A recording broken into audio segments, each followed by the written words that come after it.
We're live. Howdy, guys. Hello. Hello. Welcome to Sunday night.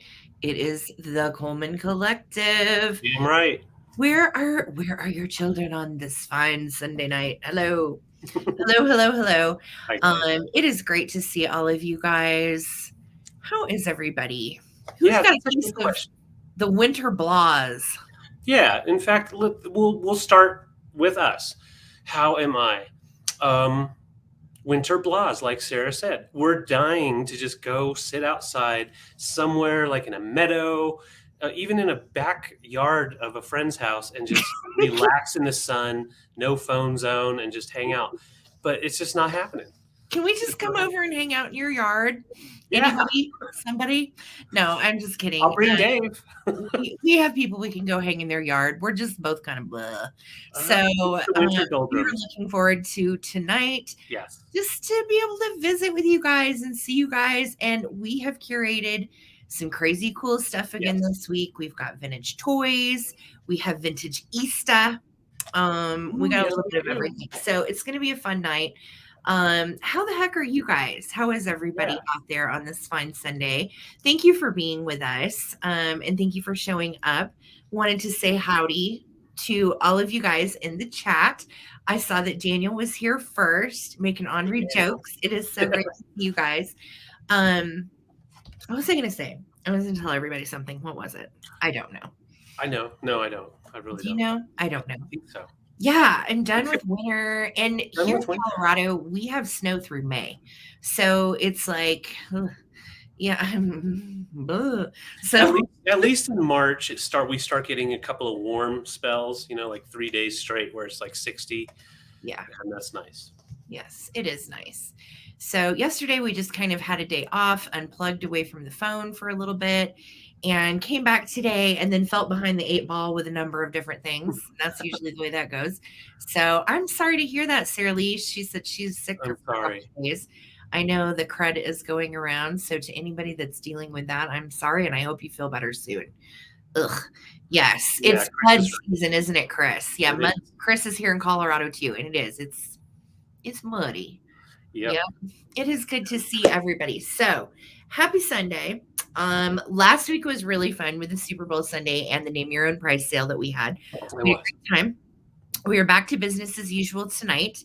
And I am thrilled to see all of you guys. And Colleen, I hope your thrifting in the Springs this weekend was great. Yeah. Yes, it is some intense weather from time to time. Yes. Somebody told us about all the hail. Yeah, Yeah. hail in the summertime is really intense. That's like the worst Yeah. of it, in my opinion. I can deal with the snow, but Yep. that hail is unpredictable and will break your windows out. It's crazy. Yeah. So, Take your uh, roof off. yeah. I love Colorado and I don't mind the snow until May. But, towards March, towards the end of the March, you're just kind of tired of it. But March is actually our biggest snow month. So Yeah. we're getting ready to buckle up for this coming month. So, how are you guys? Let me say hi to everybody in the chat. I'm going to scroll to the top. Karen Williams, it is so good to see you. Hello and How you welcome. doing? And we have Daniel here. We have Perla. We have Rose and Gavin and the lovely Karen, who's with Gavin. Hello, hello. How you doing? Linda, hello. And Wordsmith, Northwest Sunshine, Deanna. I hope you got your drink Yeah. made. Lovely.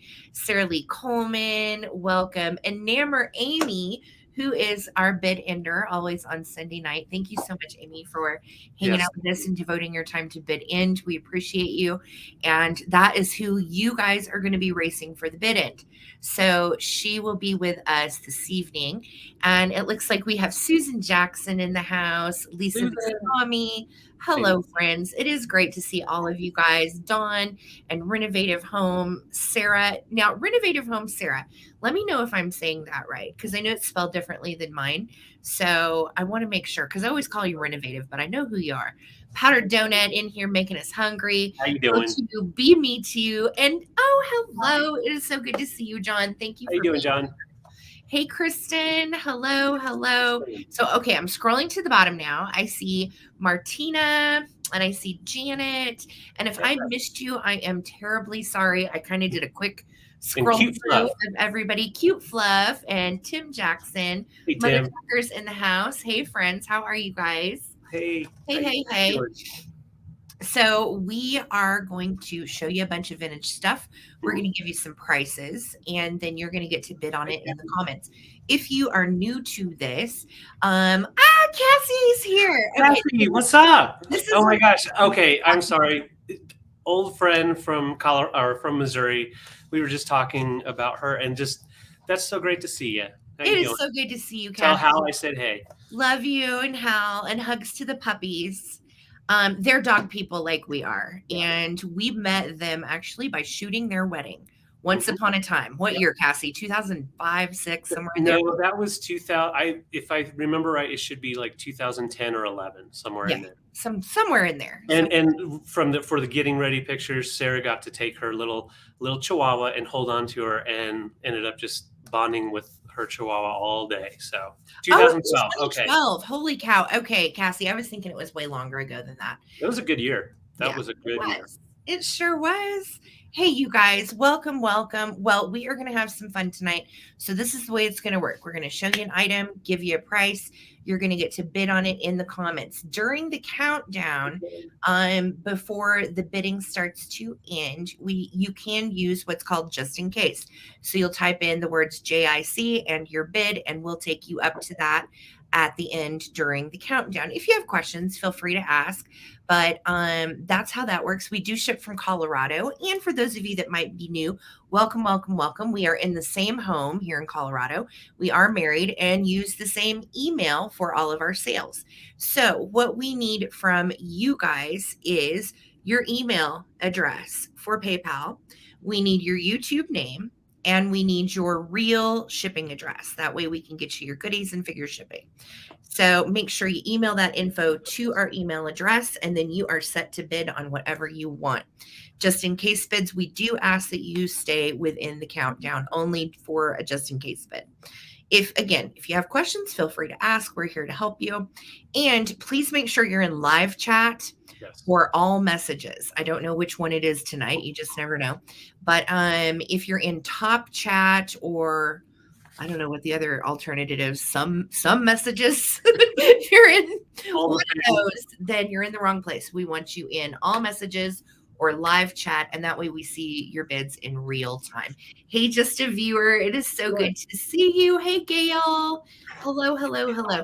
Well, see you. it is great to see you guys all here, and I feel like I'm forgetting something, David. What the heck am I forgetting? No. Oh, I know.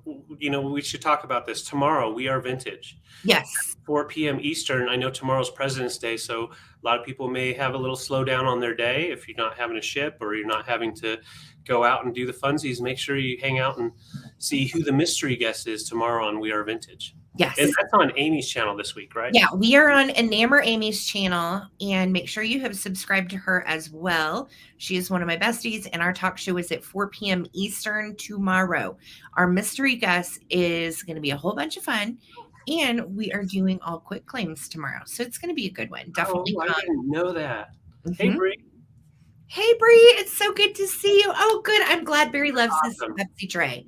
Sweet. Hal. Hey, How you Hal. doing, Hal? Oh my God, there's Hal. Hal and Cassie in the same chat. I don't know if I can What a say. blast from the past. Oh, wow. I know. We miss you guys. I know. They came out to visit here, 3 or 4 years ago? How long has it been, Hal and Cassie, It since was you've been to Colorado? pre-2020. So, Yeah. a whole new world.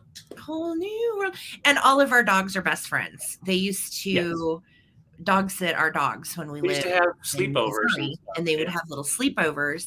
And Hal and Peaches are like this. Yes. Both erotic. Oh my gosh, it is so great to see you guys. Sorry, Hal. So, yes, we are going to get our sales started for the evening, and we have a bunch of European stuff tonight too, which is a lot of fun. We've got wooden painted things. I have some Peter Max art coming. All kinds of cool stuff tonight. I also have some unique things that I haven't brought quite a bit. I was able to find some really cool vintage license plates, and I see Bree in the house. I've got some really cool license plates you may want to check out later. Yes, David is doing some Interesting. license plates and all of that. So, hi, Alicia. It's good to see you. Hello, hello. Karen Lord in the house. Welcome. All right. So, again, David, I feel like I'm forgetting something. What have I forgotten? We will be invoicing Tuesday. Yes. Yes. So, if you don't see an invoice from us tomorrow, don't worry. We will combine everything from tomorrow and today and get your invoices out to you on Tuesday. Whoop, whoop. Yes. What Amy said. This. All right. So, David, I'm going to, of course, make you go first. Of course you are. All right. And I'm going to get my starting bit in here. All right. Let me move you over. In that case, hello, everybody, and thank you so much for hanging with us. I know there's other places you can be, but I promise this is the best. So I have two little bunnies. Sarah, I'm starting these off at $16 for choice. And I'm going to show you this one first. So they're pretty much the same size, same maker. I do not know the maker for sure. We do have a smooth bottom. They both will have red eyes, and that's like inlay. And it's not wanting to focus. There we go. So you can see that beautiful design down in there. You've got yellows and oranges, perfect for your Easter time. Yeah, he's really cute. So the second one, he's right here. Now, the reason I'm doing choice, I feel like if you keep them together, they're going to multiply. So we want to keep them apart. If you want, that's fine. You just got to put them on different shelves. He had some candy. So I love the blues and the orange, as well as the whites on this one. Really cute. So I'm going to set them together just to show you. And they measure right at like 2.5 inches long. So they're not big ones. For Easter. Yeah, for Easter, Bucky, you're right. The bunnies. Yeah, they're bunnies. What do you think about it? He's gone. That's all he wanted. He thought we needed to know that they're bunnies. He's back into the espresso beans. So yes. But yeah, you can see the sculpt of their ear. They're just doing their lay down in the grass type of thing with the ears back. I think they're just really beautiful little. Show their little Millefiore bodies. I want to see them. No, the inside, like pick them up. Oh, you want me to do that? The top, because they look so much cooler from the top. There we go. Yes. I don't know if it's gonna. There we go. Yeah, so yes, these are little red-eyed. I guess we could say perhaps they were albino Millefiore bunnies. David, are these Murano? Do you know? I don't know. I was not able to find out, but the smooth bottom is reminiscent of Italian pieces. So definitely, I do believe they would be Murano, newer Murano, probably 90s. And then I'll show you this one again. You can see that almost has like a ripple effect. Ooh, that's so pretty. That's different. I've not seen it. Really is. Hi, Tumbleweed and Tumbleweed's mom. Hi, guys. I know, Karen. I don't follow directions very well. So those are your choices. I'm just going to set them together for a second, and we can definitely keep on moving. I'm just going to show you. So the bids would be $16 if you're interested, and that would be for choice. And they are great now that we're thinking about moving into the Easter decor. Sarah and I went through all of our Easter stuff that we've picked throughout the year, and it's all coming starting this tonight. So yeah, starting tonight. Yeah. I have incorporated some of my Easter stuff that I've saved throughout the year to bring you guys, and it's so much fun. I love vintage Easter. Well, what's up, Lemmy? What's going on with that cowboy hat? Yeehaw! Come on, rabbits! Yeah. It's all right. Easter. All right. We'll come back later. All right. So no interest in the Millefiore bunnies. If you want to get in on them, last chance 16. All right. So let's see. Where do I want to go first? I tell you what, we're going to do this little guy. And this is so retro fabulous. It is made in Japan. And David, I'm going to start this at 14. This is a little vintage sewing box. And it is in nice shape. The only issue I want to show you before we get into it, the only issue I want to show you is this right here. What was the starting price? Correct. 14. Sorry. 14. But it's made by the Singer Sewing Company, and it is vintage, and it is in lovely shape. You've got the blue on the inside. And then you have the original little vintage made exclusively for Singer tag at the top. And you have the original little plastic tray that pulls out as well. So I know a lot of you guys are crafty. And if you need a sewing box or something for crafts, I think this is such a cute one. Look at the blue and pink design. This is kind of like a vinyl canvas that is all the way around. Hi, Jenny Penny. Hi, Kathy. Welcome, welcome. And you've got this beautiful, like kind of like a coral and then a fuchsia flower on the top. So it is in nice shape. You can see the back. And like I said, this is the only little area right down here. And it's just the trim on the back has come undone. It does have little feet and it is also marked made in Japan. So $14 for this little cutie. I love it. I found this at last week in Pueblo at an antique store, and I just thought it was adorable. It's in great shape. And let me give you a size so you know too how big it is for all your stuff. So it's 9 by 8. And then let's see how tall this is. 9 inches. All right. So it's 9 by 8 by 9. Cute little box. And again, you wouldn't necessarily have to use it for sewing stuff, but I think it's great for that. And I love too that you have the little padded cushions for pens, safety pins, and all of that. Yeah. So again, made by Singer. It is an old one and such a cutie. The colors, of course, drew me in with the pinks and blues. You know, I love that vintage shabbiness.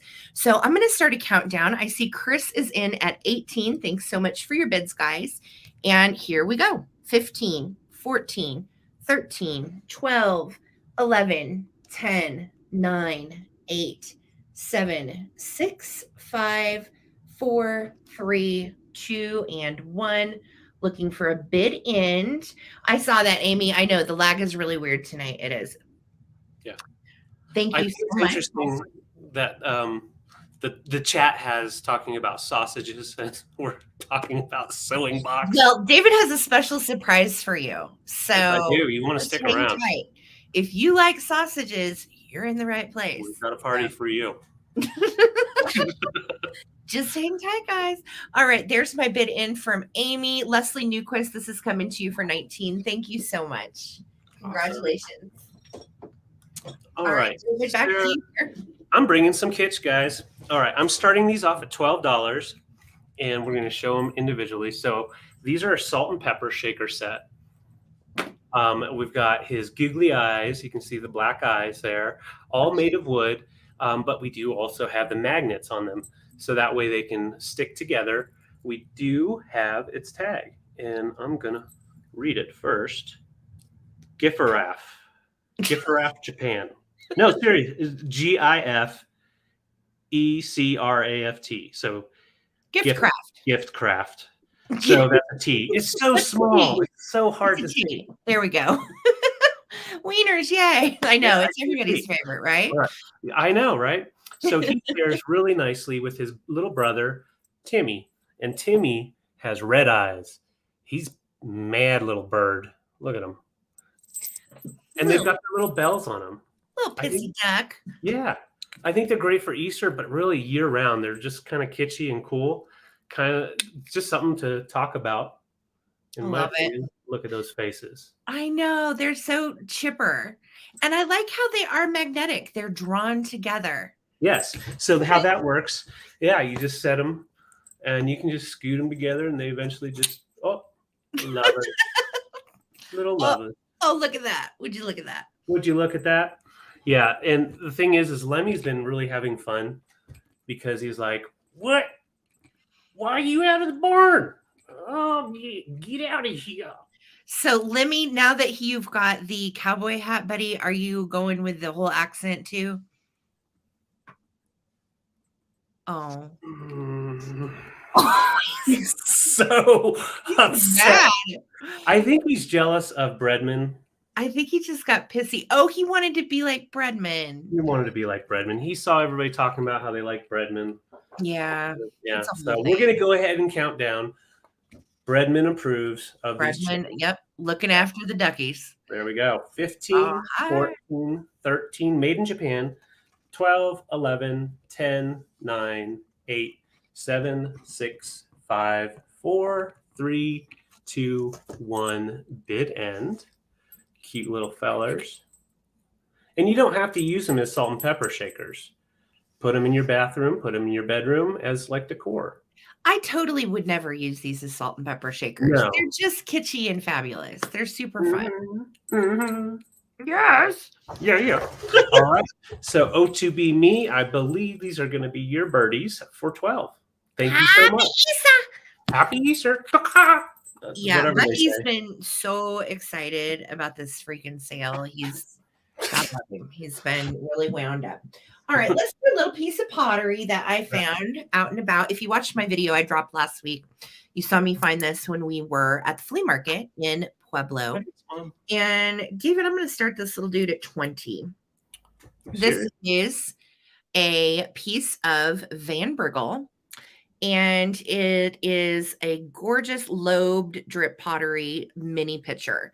So Vanbriggle, as you know, is a pottery company that originated here in Colorado Springs, and all of it is signed. So if you ever find a piece with just this symbol, that is the actual logo, and these are all hand signed.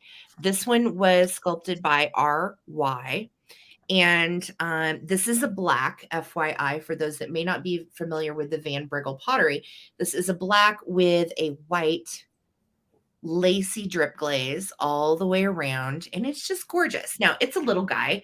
It is 4.5 inches tall by 4.5 inches wide, and it's in great shape. There are no chips or cracks or funkiness whatsoever. So it is a really pretty little piece of pottery. Lovely, handcrafted again by Vanbriggle here in the Springs. And it's always amazing to me when I do find a piece of Vanbriggle, for a decent price here, because as most of you know that have either traveled here or live here, Vanbriggle is so expensive, especially any of the Ming Blue pieces, any of the larger pieces. So when I find a piece, I get excited because I'm like, oh my gosh, I'm able to find an affordable Vanbriggle piece to bring my peeps. And occasionally I'll find some pieces at an estate sale. I've sold quite a bit of it over the years. And always pick it up when I'm out. And again, if you see this symbol on something, even though it may not be signed Vanbriggle, but you see that symbol, that is your key to pick up that pottery. So I'm going to start a countdown. I see Chris in at 22. Thank you so much. This and I is also a heck of a see deal. Innovative in at 22. Thank you. So let's do a countdown, and we are ready. 15, 14, 13, 12, 11, 10, 9, 8, 7, 6, 5, 4, 3, 2, and 1. Looking for a bid end. Now, this particular drip glaze was a pattern that Vanbriggle actually did start in the 70s. So this one does date to the 1970s, and it is just a lovely piece. And of course, it is signed. So I see all of your bids coming in. Thank you guys so much. There is my bid in from Enamor Amy and Renee. This is coming to you. Congratulations. Thank you so much. Congrats. All right, Book, back to you. All right. Hopefully the color is coming in. It looks a little red on this side, but I'm starting this next piece off at $18. And actually, before we do that, I just wanted to point out, if you watched my previews for tonight, I did have this amber and pulley piece. It was really dirty. Took it apart, cleaned it, used hot water basically, and there must have been a little hairline crack in the hot water. It just went pop, and so it's staying here at the Colemans now. So that's not coming tonight, and I apologize. However, for $18, I do have the other piece that I was excited to bring for choice with it. And this is a beautiful, the Cabbage Rose Compote by Fenton, and it measures right at 7 inches tall. I'm going to get in on that pattern. It's just a beautiful pattern. Let's get it to focus. Once again, this is Fenton. Beautiful compote. And you've got the Cabbage Rose all the way around. You do have a nice panel type of optics going all the way down to the pedestal. And you can see where they attached it here with like a floral type of design. Mm-hmm. And then right in here, you've got the roses. You got 4, I believe. Yeah, 4 roses all the way around on their own, which is really beautiful. And then down at the bottom as well. So it's all throughout. And then, of course, the pedestal part is a flower as well. And That's let me so see. pretty. And it's bigger than you would expect, honestly. Yeah. Now, And David, how many there's- hot dogs do you think that you could cram into that thing? Oh, how many hot dogs? Let's see. Well, it measures right at 7.5 inches tall, so maybe 5 wieners. 5 wieners? Yeah, we got 5. Well, we could probably get I think you could cram a 6th in there. I do. 6. We'll Yeah. give it a shot. But yeah, seriously, you could definitely put your wieners, lay it on there, and be like, "Would you like a hot dog, wiener, anything?" Lovely. And it's very fancy and just beautiful, don't you think? So yeah, it looks good with 1 wiener. It looks good with 2 wieners. It looks amazing with 3 wieners. I'm just saying. I think that's the best. So here we go. This is Fenton. It's sometime after 1971 because we do have the stamp on the bottom. Fenton. So beautiful amber piece to add to your collection. Nancy, thank you so much. I appreciate your bid. So here we go. Full disclosure. Hold on. We got to tell about the wiener gloves. What are you talking Full about? disclosure, Lisa Viscami here in the chat. She right. is responsible for the wiener gloves. They have come to us as a gift, and I cannot tell you how glad we are to have these. Yes, I can't wait. Hey, Sarah. Oh, God. Do you want to play some more? No. Okay. Daniel's in at 19. Thank you so much for your bids, guys. Daniel, just put in the comments, was it the wieners or was it the amber? Just let me know. We're going to count down. Thank you so much for your interest. Beautiful piece. And once again, Fenton. Here we go. 15, 14. There's nothing wrong with getting fancy with your wieners. 15, 14, 13, 12, 11, 10, 9, 8, 7, 6, 5, 4, 3, 2, 1. You've heard of Edward Scissorhands? There you go. We've got David Wiener hands. I'm his distant cousin. Yes. David Hal said that he had gotten distracted folding laundry, but the wiener gloves have sucked him back in. That's what they're for. I knew Hal liked the wiener gloves. All right. So, Nancy, I see your just in case of 26. And there's our bid in. So for $20, awesome. Congrats, Nancy, for $20. This is yours. Wieners not included. Thank you. Wieners not included.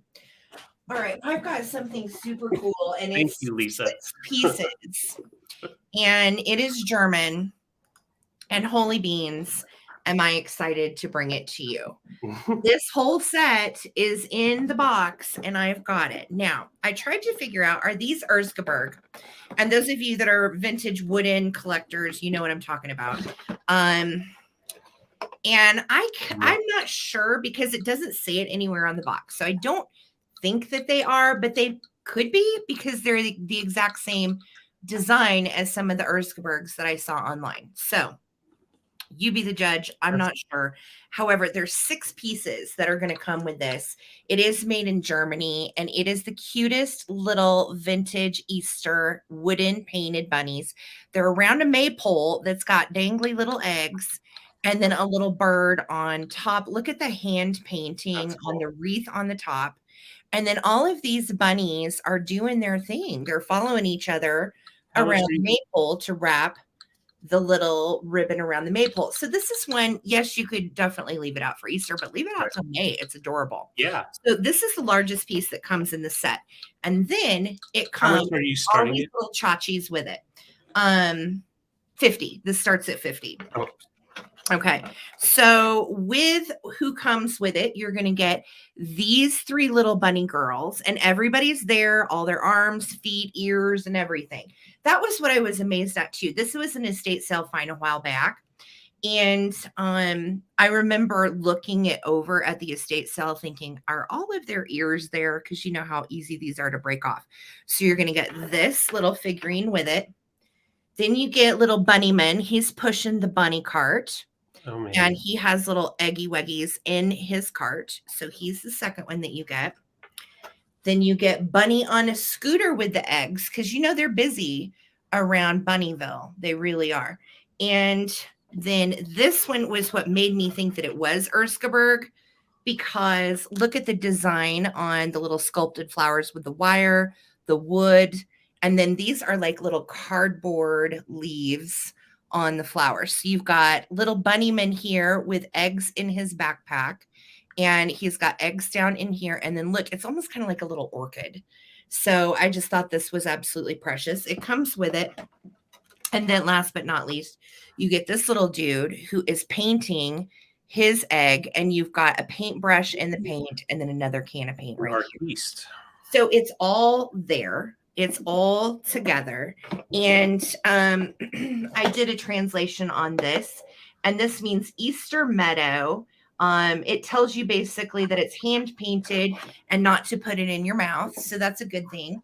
And you're going to get this large piece plus 1, 2, 3, 4, 5 of the little small pieces with it. Right. So it's pretty spectacular. It is made in Germany, and it is just so precious. So I'm going to show you the box again so you can see how it like all displays together. Gosh, that's awesome. Isn't it cute? Hey, MJ Bear. I just love it. Osterwies. And this means, I think the translation was Bunny Meadow. The Osterwies. Yes. Bunny Meadow. It sounds like a nice apartment complex. Right? I know. But it is just precious. It does all come together. I'll try to show you. And everything sits, of course, just great. So it all displays perfectly. No issues there. And like I said, no missing ears or eggs on our bunnies. Everybody's got all of their stuff. So I am going to start a countdown on this. So you're going to get all 6 pieces plus the little large sculpt of the bunnies and their maypole. All right. So here we go. 15, 14, 13, 12, 11, right, Amy? 10, 9, 8, 7, 6, 5, 4, 3, 2, and 1. Looking for a bid end on this cuteness. Love my little German Easter friends. And I saved these all year for you guys. I found these probably 8 months ago. I've had these for a while. We had a lot of fun pulling out those bins yesterday. We did. I couldn't believe how much Easter stuff, David, that we had actually accumulated over the last year, just out thrifting and going to estate sales and so on. Yeah. So there is my bid end. Rose Balsamo, congratulations. This whole set of darling bunnies are coming to you. Enjoy. It's adorable. Thank you so much, guys, for your bid. Yes, and also definitely be checking out for the Traveling Button, watching her next video she'll be bringing. She'll be bringing it soon. How life is just busy. So be watching for that. She found some Christmas that we're storing away for July. I did. I've already found fresh Christmas, and it is good. Mm-hmm. All right, Sarah, I'm starting this puppy off at $19. Oh, I've got little Snoopy. Snoopy the dog. So his name is Little Snoopy. We're going to get in on that. Little Snoopy, Fisher Price toy. It does date to 1965. And I'm going to show you, it does still have really good condition on the tag, as well as the paper that is over the wood on this toy and the ears. So I think that's like it's like a faux leather. No, it's a plastic on here, kind of like what you would expect off of like an old car on their dashboard type of material. Like vinyl almost. Yeah, but like it's real thick. The spring is still intact, and he wiggles his little tail with the little plastic. That is usually missing, and so is the shoe. It's usually pretty hard to find him with the shoe and the original drawstring. You never see him. And do you want to hear what's funny? Until we found this dude, I was like, he has a shoe? I know. I have sold several of these over the years, and I don't think I realized that he actually came with a shoe. Same. And this is going to be a little bit more difficult to show, so we're just going to do a short version. He does make sounds as he gets pulled. So come here, Snoopy. All right. Sounds like a duck. I don't know why. Oh, I love it. Oh. Yeah, really cute. And so when he goes on his wheels, he goes up and down and makes all that noise. What a cutie. Really, these are really collectible and getting harder to find, especially in decent condition like this. When we go to thrifts and stuff, we basically know that we're not going to find anything in this kind of condition. So that is, thank you, Hal. That's excellent because we got this from an estate sale, and I do think he's just a happy puppy. He wants a new home. He's so cute. He reminds me of like a little piebald kind of doxy. Yeah. Yeah. And 1968. Look at that. Okay, no, it's 65, isn't it? I think it's 8. No, it's a 65. Oh, okay. I can't see it. It's 65 Fisher Price toys made in the USA and then patented in Canada 1968. Okay. So for them to put that in there, then this would have to be the Canada one from 1968. Yep. Maybe that's why it's got the shoe. Uh-huh. So yeah, this one it would be then looking at the back at its bottom. Most likely would have to be the Canada version because they wouldn't have preemptively put on 1968. True. All right. So Harry the Hound Dog, I had no idea you like puppies. But yeah, he's a cool little hound. And if you like Snoopy stuff, he's got the perfect name. Little Snoopy. Little Snoopy. That's his rapper name from back in the day. Snoop Dogg. Let's go ahead and count down. He's a happy dog. Who's a happy dog? 15, 14, 13, 12. Do you like hot dogs? Do you like hot dogs? What? Okay. 10, 9, 8, 7, 6, 5. I've had coffee. 4, 3, 2, 1. Bid end. Thanks, Daniel. Thank you. I've done a lot of dog walking in the past, back in my child days. Just look at his eyes, though. Would you just look at him? Would you look at those eyes? Would you look at him? Oh, he's so adorable. Tim's a biscuit. All right, and I see Harry at 19, and it looks like he's going there. She's going to get her hound dog. Aw. Here we go, and there's our bid in. Lemmy, take her out. All yours.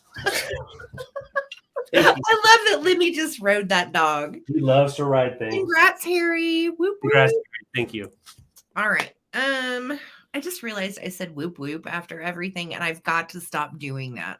Whoop Someone whoop. like shock me or like buzz me if I say the whoop whoop. That's just that could be fun. You pick up these weird habits when you're live, and then you say weird stuff. And I never watch myself on replay because I just can't. Oh, but anytime I have, I'm like, why do I say that over and over again? Okay. Where do I want to go from here? All right. So I know several of you messaged me on Instagram about Neil the Frog. And Neil was such an exciting find. So let's go ahead and do Neil. You know what? I have forgotten to take the sticker off Neil. So I'm really... What is the starting price? And I will fail here. Well, I'm going to start him at 25. Why? That's so low. Well, because... Like how I did that? We're going to start him there and we'll go from there. He's missing his original stopper. Okay. There's his little Japan tag. And most of you guys know this is Neil the Frog from the Sears set of canisters from the 70s. So this would have been like 75 through like 79.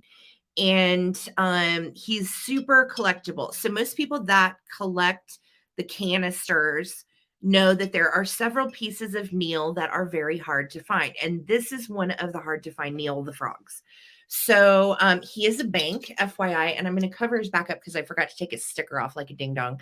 But you can see his cash slot, his cash hole, his money hole is looking just fine. But it's got a weird flub right there, but that is a manufacturing flaw. That is not a chip or a funkiness.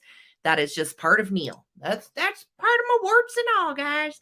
So he's in his best sexy frog pose.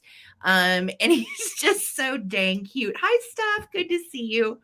And he's just a lover biscuit. He is in great shape. I could not find any chips or cracks on him.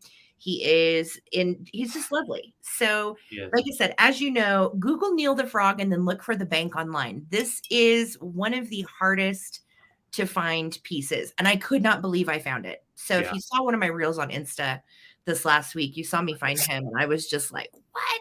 Yeah. Neil's in the house. So if you want to get in on him, now is the time. I am going to go ahead and start a countdown on little Mr. Neil. His backside again is good. I'm just covering that up right there because I forgot to take the sticker off like a ding dong. But he is all good. No chips, cracks, or funkiness. He is missing his stopper, but he has remnants of his little Japan hole. I mean, Japan sticker. Why did I say hole? I can't say whoop whoop or That hole didn't sound right. That no just more. didn't sound right. That's it. I'm cutting myself off with those. No words. more talking. We're just going to be mimes. Yeah, we'll just silently. We can just type stuff in. We don't even have to talk anymore. Okay. Hold it up and point at stuff. Kelly, I see you at 35. Thank you so much. I'm starting to count down here. It's time to get your just in case bids in. Here we go. Yes. 15, 14, 13. Yes, we 12, do just in case. 11, 10, 9, 8, 7, 6, 5, 4, 3, 2, 1. Looking for a bid in. And yes, we do just in case. Thank you so much. I know, Vicki. I don't know what. I was looking at the hole and I was looking at the sticker and I was like, why not? Yeah. You know how it goes. Well, all right. Yeah. So Kelly has. I do that kind of crap all the time. What did you say? I'm sorry. Oh, I just said, yeah, I do know because I always slip of the tongue. Yeah. There's our bid in. All right. So Renovative Home came in with a 39 and then Kelly had her just in case of 50. And Kelly is going to take it at 40 with the just in case. So congratulations, Kelly. Neil's coming to you. He's a sexy beast. He is. He got that sexy soul. I know. Right. So exciting. Yeah, I know. Sarah, we've got merch that we need to make. You already have. Well, no, we can only do cash hole. We can't do the other one. That wouldn't be good. Some of my merch could be raunchy. I don't know. Don't know. Okay, guys, if you have dogs, cats, or just people that don't like bells, do one of these. All right. So my next item is a very exciting find for me. I'm starting these off at 42. Yes, Dusty Moose, Michelle, we have. Actually, we didn't get the espresso beans. We drank. There's this mushroom elixir drink that we've been drinking for inflammation, and it has 75 milligrams of caffeine in it. And we split one, and we're both like, Wah! Yeah, I don't do caffeine anymore, so. Yeah, so I've got 3 bells here, and they are staying together. I thought about parting them out, but they are on their original rope that they were on. So these are vintage elephant claw bells. They are made in India, and they do have etching on them. So I'm going to get in real tight here.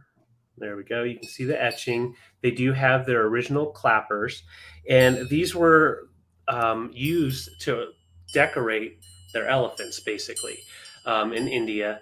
They have a spiritual connection as well in different religions, but they are extremely collectible. Each bell is worth between $20 to $40. I'm keeping them all together. We got them at an estate sale from people that love to travel. They traveled to so many different places, and these just spoke to me. I love them. I love the style of the claw. There's a couple of different. Thank you. There's a couple of different styles that that are out there. One with this vertical flat piece as the hanger, and then one that is a little bit flat horizontal.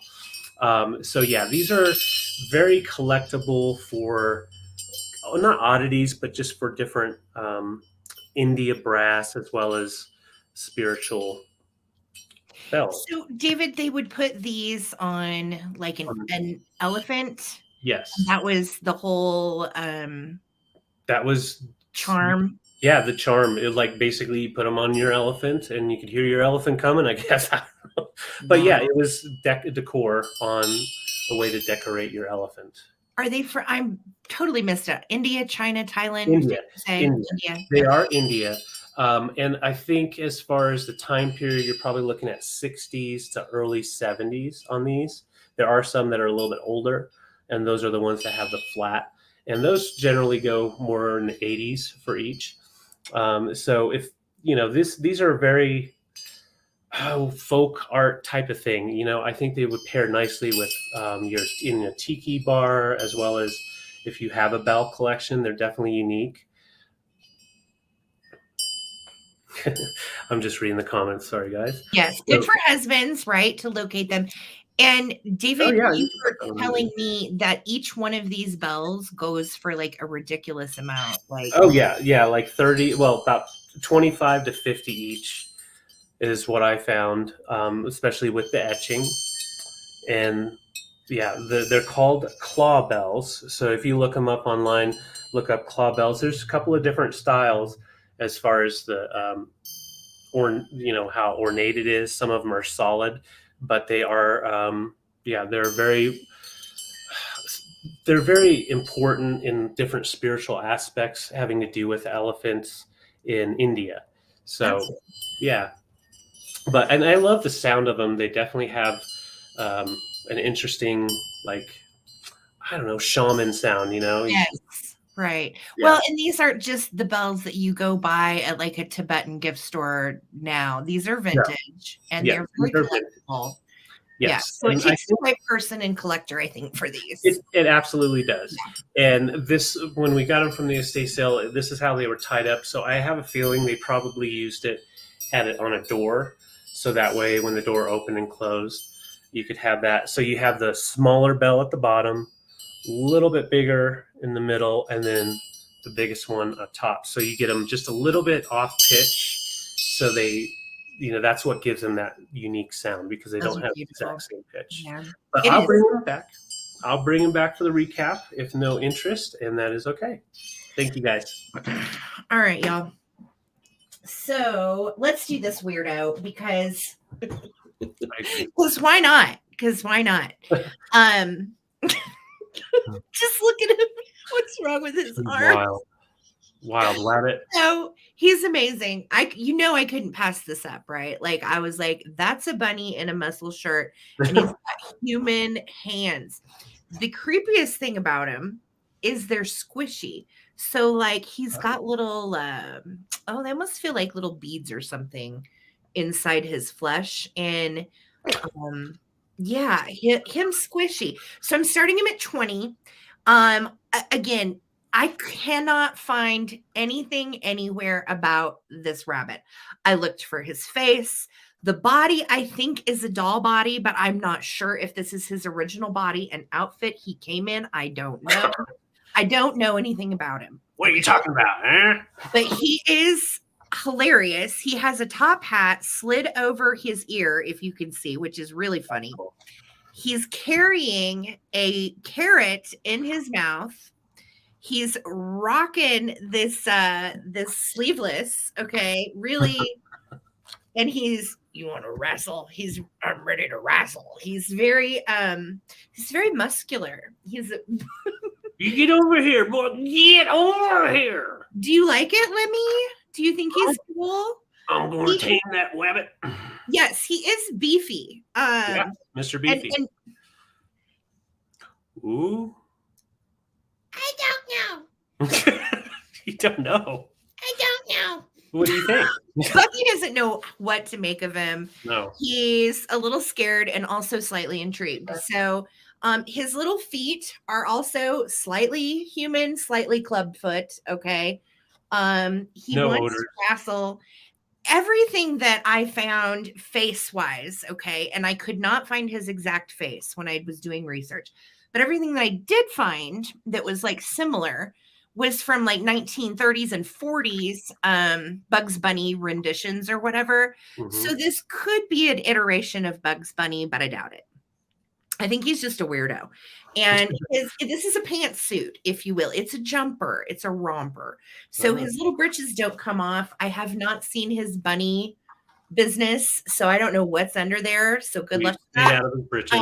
But he does have little butt cheeks, which is also just. He's been working on this glutes, man. I don't know, squat. guys. I mean, and they're kind of dirty, but like I did try to slick him up with a damp cloth. You might want to magic erase him, but I was scared with how fleshy he is to magic erase his little body. So anyway, he's a trip. He sits up. Let me give you a size too. He's such a little weirdo. He is right at 18 inches standing, and arm to arm, he's 8.5 inches. So 18 inches standing, arm to arm, 18, 8.5. And his little body also, like his skin tones match. Because at Yeah. first it was like somebody just put a rabbit head on like a body or something. No, I think this is how he actually came. And he has a little hole right here, but I don't know why. And again, his whole body is like squishy. So he almost feels like memory foam is inside him. Weird. That's the best way to describe it. But it feels like little beads. He's super weird. Like no false pretense here. He's just a little weirdo. A little weird. Yeah, Might be a right pencil out of sharpener. Hell said he'd swipe right on him. So you like me, Hal? Yeah, baby, yeah. 9 out of 10. Come here, man. Karen thinks he could be a pencil sharpener. No, I mean, unless you're gonna stick, yeah, Karen, right there. There's your hole. No, but he has like his little outfit is held together by a really rusty little safety pin. It's an odd mix. Okay, he does look like Stretch Armstrong. Holly, you're right. Can you stretch him? Wrestle this bunny. All right, so we're gonna count him down. He's a trip. We all, I was like, well, he's a Sunday night kind of guy. So here he is in all his glory. All right, here we go. The guy who made Edward Scissorhands made him too. Trial run. Yeah. About it. Let's see what's under there. Does he have little bunny pecs? I'm just dying to know. Nope, there's no nipples or anything. I don't know. Okay. Did you just do a nip check? Okay. All right. So here we go. 15, 14. No, I don't want to pull his arms off. 13, 12, 11, 10, 9, 8. Let's wrestle. 7, 6, 5, 4, 3, 2, 1. Looking for a bid in. Yeah. Left. This is right up your alley, sister. Yeah. Yep. Beth, I know. Yeah, like you can't not. No. I don't even remember how much I paid for him. I just knew the moment I saw him, I was like, yep, he's coming with me. He's such a weirdo. Beefy Bunny bid in. Thank you, Amy. Okay, Cheesecake had a 29. Fluff had a 28. So Cheesecake with your just in case of 29. He is coming to you. Congratulations. Congrats. I'm coming their way. He is, yeah. Bucky's a little scared of him. Mm-hmm. He's a tough bunny. He's beefy. Yeah. Him's beefy. All right. So I don't know how I can follow that up. So this next item, I'm going to start at $30.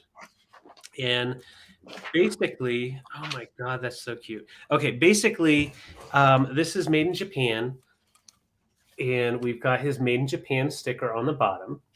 So I'm starting him off at 30 or her. No, it's a her. Little kitty cat with the pink bow, and it's a wind-up toy made in Japan from the 60s, and he plays with his ball. So we're going to wind him up. You can see we have the attached to the metal winder, so you don't have to worry about finding your key.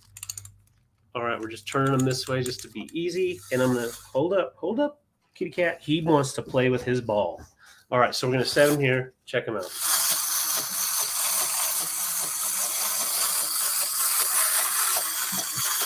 Turns himself around with his little tail. Jim's got a wild tail, and he's playing with that ball. You see my heavens, that is the cutest thing. And he just keeps on going. Really nice condition, of course, for the 60s. Because you do have that fur on there. Yeah, meow meow, cat.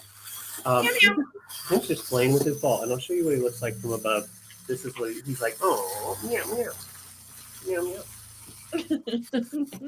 And so he's got the flat back so he can spin. And let's see what he looks like when he's going across the Macy's. Doing parade view. Here we go. The Macy's coming. Uh-oh, we got to wind him up. Wind him up. It is so cute.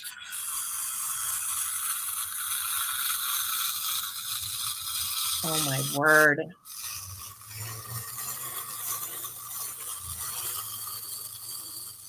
Isn't he cute? I just love him. He has little metal eyes. Yeah, little metal eyes. They're not scratched up or anything, and they're blue.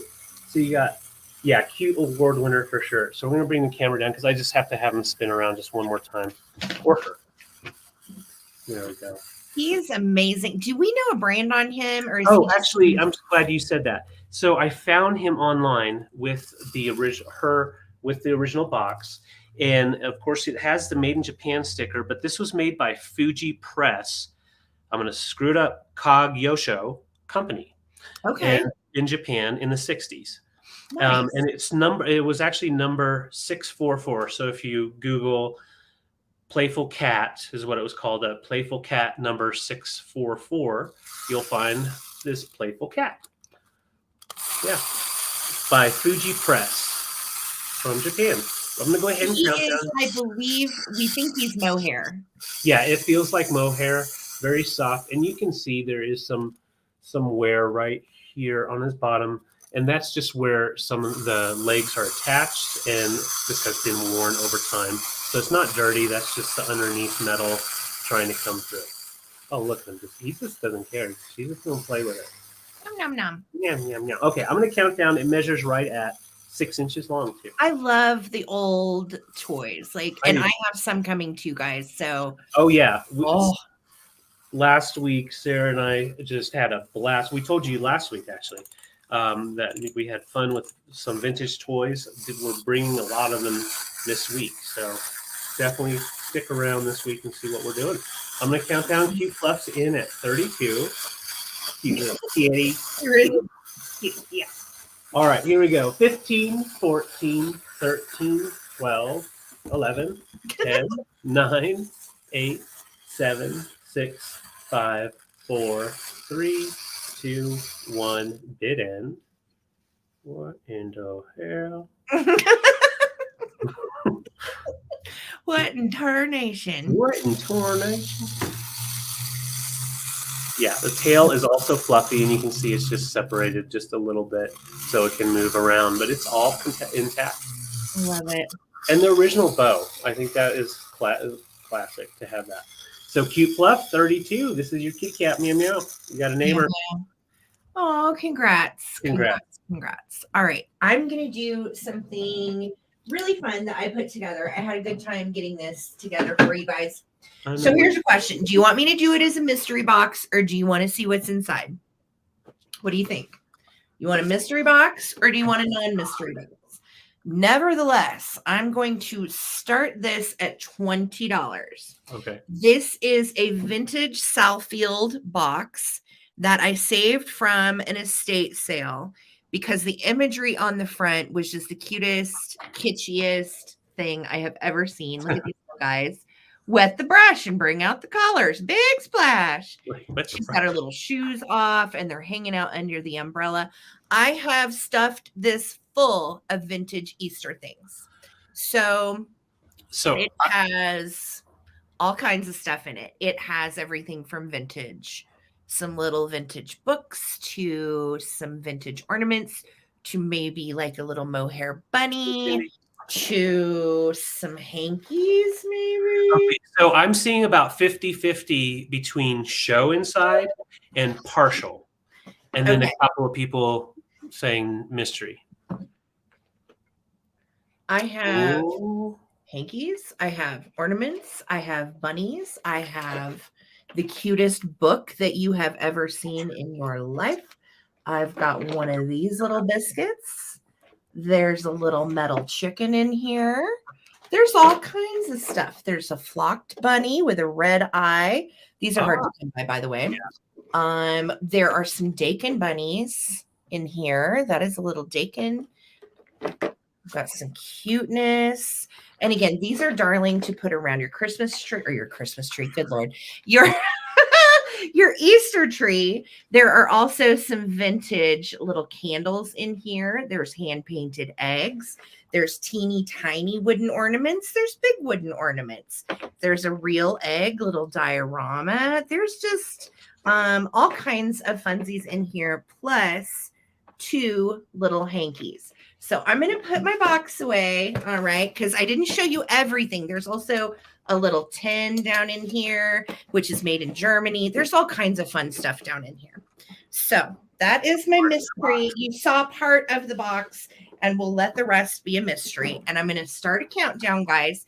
So if you want to get in on this, the box alone is so cute for display. And these are the sides. It says Big Splash. Big Splash. Love it. Big splash. Yes, it is. It's a mini Easter party in a box. And there's probably 35 items in here.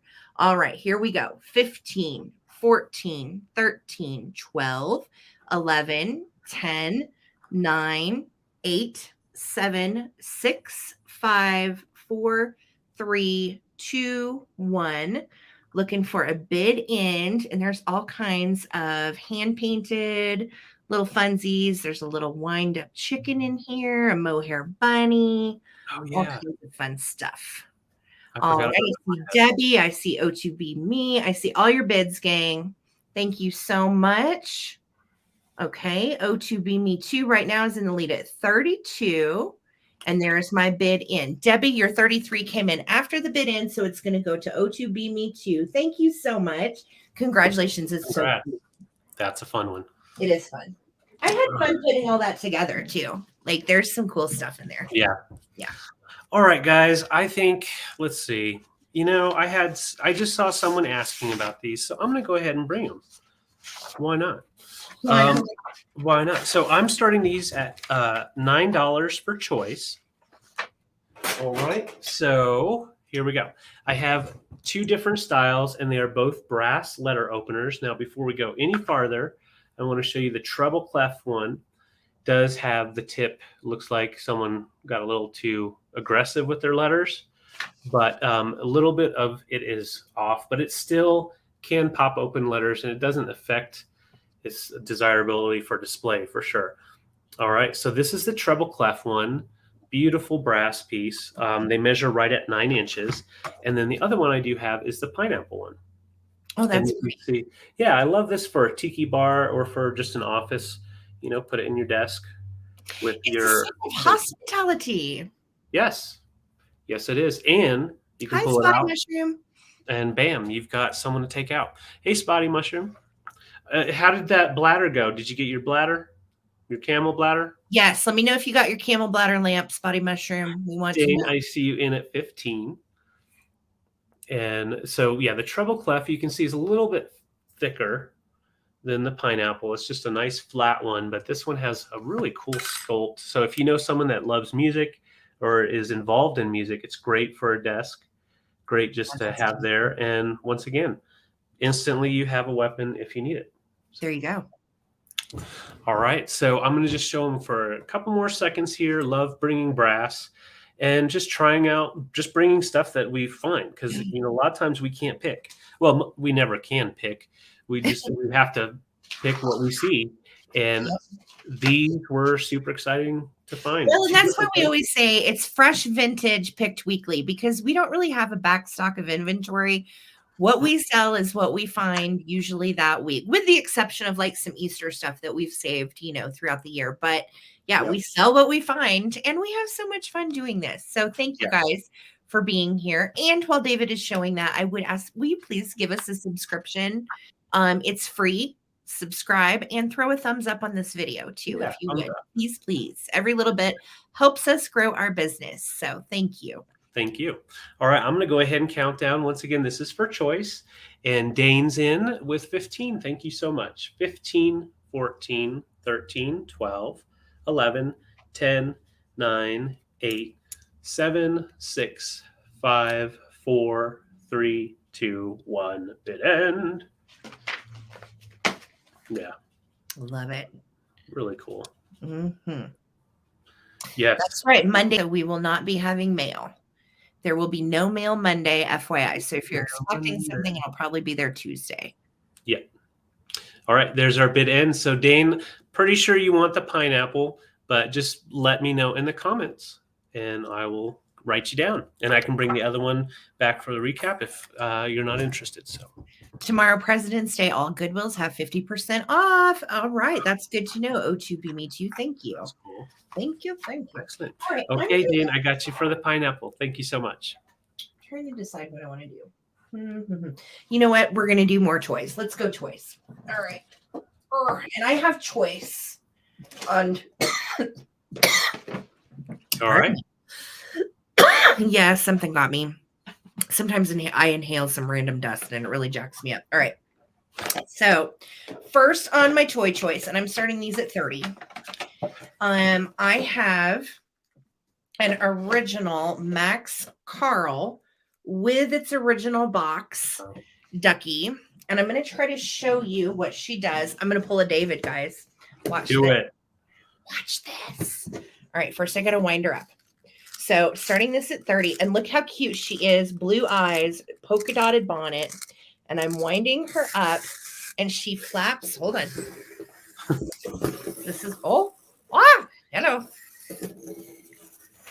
There she, oh, I love the little wings. There he goes. Hello.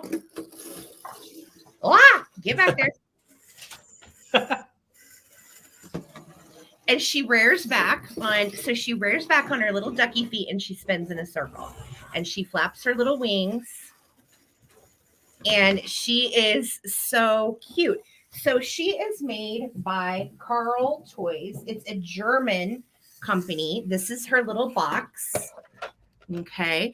And she dates to the 1970s, and she is just the cutest little lady. And I love it when they do have their original box, and you can see there's her original. These came from an estate sale, and they had probably, David, what, 30 to 35. Yeah. We did pay up for these. But they were, so we tried to pick out the cutest ones and the ones that actually worked, because there were several that didn't work anymore. And this little gal, I just love how her little feet lay down, just so you can see her undercarriage. You can see there's her little wheels that spin. There's her marking. And then there's her little feetsies. So her body also does kind of feel like mohair. I'm really not sure. But she does have glass eyes with the little blue felt around them. And her little beak is just precious. So that's option number 1. Option number 2 is wind up with his original box, wind up Frisky Dog. And this little guy is older. So the first one I showed you was 70s. This one is 50s, and it's made by TN from Japan. All right. And this is his original little box, and I'm going to show you what he does. So let me wind him up. His little winder is on the bottom. Winder. And he is just so cute. Look at his face. He moves his little head. You hear that tail. And he's just adorable. So he's a little wind up Japanese friend. And she's just absolutely precious. I love the little eyes that are orange, and the little paws hanging outside the basket with the original bow on this babe. And these are just absolutely precious. We could not pass these up. No. And I was like, oh, look at her little tail just started. We spent like 30 minutes on the floor at that estate sale, opening all the boxes, playing with all the toys, just really deciding which ones we wanted to bring and which ones we wanted to leave behind. Yeah. And I was amazed, especially these older Japanese ones. You guys know what these go for. And I was amazed to find them, number 1. But number 2, with their original boxes, it really retains its value well in the way, if you are a vintage toy collector, when you have the original box, it really, it obviously is going to be worth more. So this little guy is in great shape. It is like a little red plastic basket. And I wanted to let you know the little handle on the basket does come down too, if you just want to play with your doggy and watch his little head move. Yeah. I love it. I know that tail, I just think is the sweetest. So these are your choices. Okay. You've got the Karl Max 1970s vintage wind up German ducky, or you have the made in Japan 1950s puppy in a basket. Okay. Excellent. Both have their original box, and both are coming to you straight from an estate sale. All right. So I'm going to start a countdown. All right. Be thinking about which one you want. If you want to put a just in case bid in, now's the time to do it. Here we go.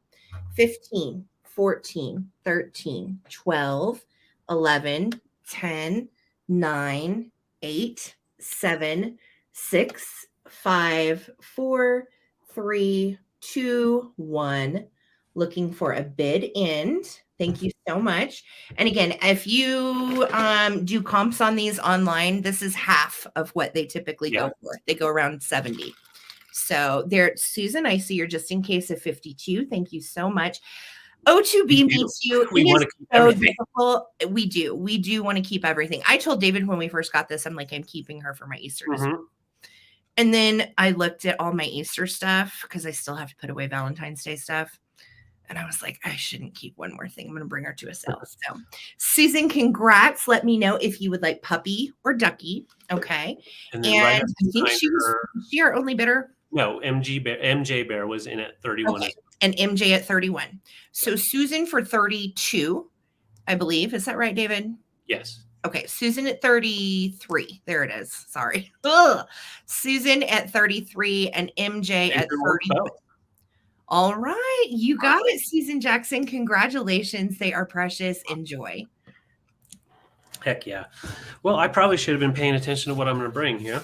So here we go, guys. If you guys are interested in some mid-century awesomeness, I got something for you. So if you've been watching, huh? Oh, I was just saying hey to V. Oh, hey V. Hey V. You know, we're getting older. I can't hear. Sarah can't see. We're basically like a combined version of Tato's. So I'm bringing this for $48 here. This is a beautiful sculpt. This is mid-century. And I don't actually have for sure maker, but I'm going to show you on the bottom. These were made in the mid-century. A lot of furniture stores and stuff would display these in their stores. Now, this is as far as what Sarah and I could tell. I at first thought it was a goose, but I think it's a swan. You can see the head, the way that his head and his beak is. It definitely wouldn't be like a phoenix. And yeah, I think it's a swan. I think a swan too. Yeah. Definitely. I love how he's like kind of giving you a hug too. Look at that. But beautiful gold overlay on it. Now he does have from back when he was manufactured, you can see that there's little spots where there were air bubbles, and so then they popped. So that's what that is. You could touch that up if you want, but that's just in the making part of the process. I know, Susan, that's what we were talking about when we found it. We were like, goose or swan? Or is it, and then we were like, maybe it's a peacock. And then we're like, no, the peacock, the face isn't right for a peacock. No. But show the whole thing. It's so huge. Yeah. So you can see we've got all the gold still intact on the wings as well as his face, but then all the way down. And then we have that beautiful swirl design. So I'm going to back it up. And this measures right at 17.5 inches. So it is a big one, but I will tell you, it is not going to be an issue to ship. It is a nice lightweight piece. These are the hollow type of molds. No, Karen, it's like a tomato red. It's a tomato red, yes. Yeah. In fact, if I had, I don't have anything that would really show off or to compare. Well, come here. It's like a bright red. There's orange. There's red. Orange and red in there. You can tell. There we go. But yeah, it is a beautiful sculpt. No damage at all. And I'm just trying to think what else. I cleaned this baby. I mean, not to have any chips, cracks, or repairs. Yeah. Right. It does kind of look orange, but it's to what I would call tomato red. Yeah. And I just adjusted my temperature a little bit, so maybe it'll change. But yeah, it is definitely a red. And once again, it is 17.5 inches tall. As you can see, it is a big one. Yeah, a great statement piece. It looks beautiful on those nice darker wood hutches and that console table mid-century piece. Yeah, really beautiful sculpt. And if you have some of your vintage glass, I love pairing glass with this, but also brass, because you have all that gold overlay and it helps it pop out. Sarah and I were thinking peacock too, because of how much, because of how big of that swirl is. It's like a peacock bottom. But a swan. But a swan face. Yeah, swan head and wings. Yeah. And it could be, it could be reminiscent of a phoenix too. But with that gold bill, I was like, yeah, I'm not sure. But it can be whatever you want it to be. I just thought it was such an awesome statement piece. And it's so mid-century. It really is. And most of, like David was saying, most of the furniture stores once upon a time in the 50s sold these kind of things, or you would get, a free sculpture if you went in to buy your Yep. mid-century dinette set or your couch or Mm-hmm. yep, Dusty Moose, watch out. It started. All right. Uh-oh. Yeah, it's a swan A cockpit. guy. Scream. So, yeah, and he just wants to give you big hugs. What do you think, Lemmy? Oh, That's nice. he doesn't Aw. like it. So, asking 48. These usually go anywhere from 70 to 100 in this condition on any kind of the birds, and that was generally what most companies were making. Birds, they were making panthers, whatever was popular during that time. Hey, Les, good to see you, girly. Les, yeah, I see you at 48. This is right up her alley. She's our It really mid-century is. girl. Yes. And the way I do ship something like this, it would be boxed in its own box. And if you had another piece in the order, it would then go in another box. So it will arrive safe. There's no damage or chips or anything that would cause it to have any issues in shipping. And I got it for a really good price, so I'm starting it at a good price. So I'm going to go ahead and count down. Once again, this is a nice tomato red. There's no orange going on here. And the gold is kind of giving you that vibe a little bit. So I'm so glad you came in, Les. I'm going to go ahead and count down. And just so you know, Les, it's 17 and a half inches tall, just so you can get an idea.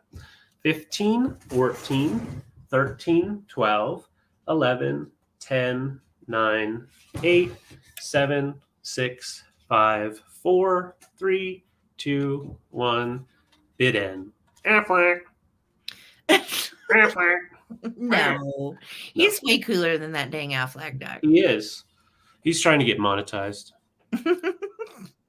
He's doing a good job. He really is. Mm-hmm. Or she. Or she. I love the scroll work at the bottom. Free bird, get in. Yeah, I keep on forgetting to show. Yeah, that scroll at the bottom is beautiful. So you do not need your just in case Les for 48. This is your free bird. Thank you. Excellent. All right.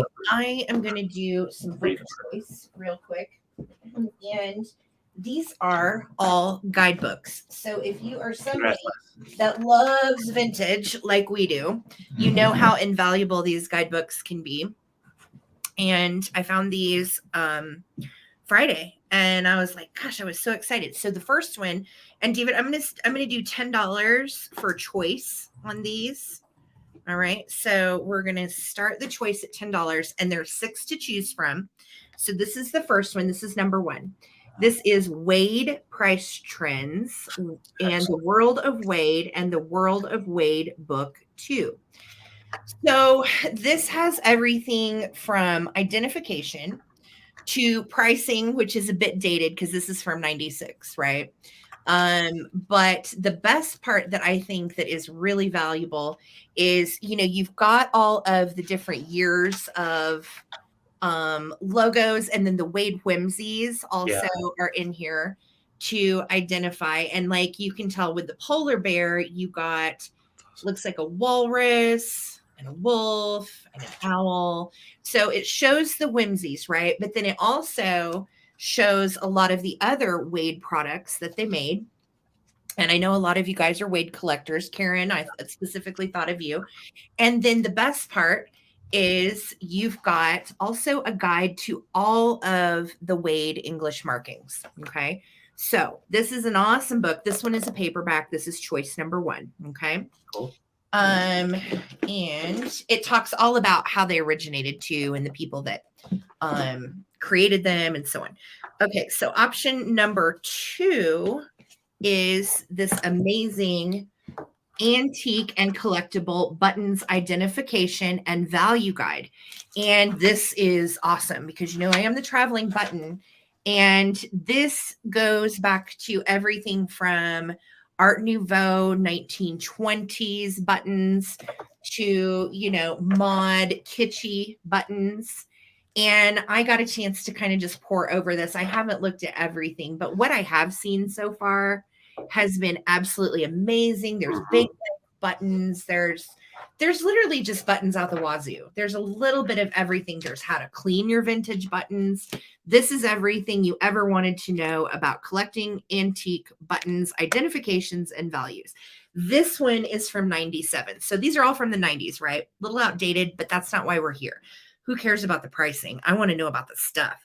So third choice is going to be a California pottery guidebook. And this one is from 99. It is awesome. It has full color pictures, guides, stuff that I never knew was California pottery is California pottery. So I have enjoyed just kind of perusing this, especially in some of the more simple pieces that we find out and about, but we can't really identify. This book is great for that. Daniel Harpst, there's your flamingos that you got from us. I want to say there's a lobster on that page. And then also you've got everything from different models, makes, markings, not marking, because as you know, a lot of California pottery is not marked. So there's a lot. There is just a lot in here to go through and see. This is a great one. All right. So that's your third choice. Fourth choice is pottery that I never find, but now that I've got the guidebook and I've gone through it, I kind of will know more when I find it out and about. This is Abingdon Pottery Artware 1934 through 1950. I'm not crazy about this terminology, okay, but that's the name of the book. And this I found really fascinating because you get to talk, it talks to the people that started this pottery company. And it also, again, helps you identify some of the more simple pieces of Abingdon pottery and stuff. Like, I know I've sold this before, but in like an iridescent glaze, and I never knew it was Abingdon. So definitely great, color photos, and talks about years and sizes and model numbers and so on. So there is a ton. Look at the witch cookie jar. Oh, that's cool. That's like crazy, crazy rare. I can't imagine if I found that, I would just die. Anyway, there's a lot to learn about Abingdon pottery, and this is a great one. So this is going to be number 4. All right. Number 5 is a McCoy pottery book, which is great. You guys know I sell a lot of McCoy as well. So this one's helpful. And this one does have a little warping from water on, like, it's towards the first of the book, but then the last part of the book doesn't. So I think it probably just got a little wet, or somebody got in the rain or something. But it talks about all of these pieces, which I always thought were so common. And it's nice to be able to see them, find them, identify them. I actually have several McCoy books myself. I love these. I have this one. So this is a duplicate of the one I have, which is coming to you. That's choice 5. Last choice is not exactly a guidebook, but it kind of is. This is all about embroidery, the art of embroidery, and vintage embroidery stitching, so you can identify what stitch what is. It starts from the early 1800s. It goes back to silk embroidery, and then we have Tudor roses, and I don't know if you can see, but this is all Oh yeah. So I thought, what a handy guide to be able to identify when you see it what these are. And I'm not talking about kits. These are hand done embroidery patterns with different stitching, and the art behind it is simply spectacular. So this is your last choice, choice number 6. Okay. So that's all of them. We're going to start a countdown. I know it took a while, but there were 6 of them. So we're talking about them. Here we go. We're going to start a countdown. 15. And this is for choice. So 14. you all have a chance. Yes. 13, 12, 11, 10, 9, 8, 7, 6, 5, 4, 3, 2, 1. Looking for a bid end.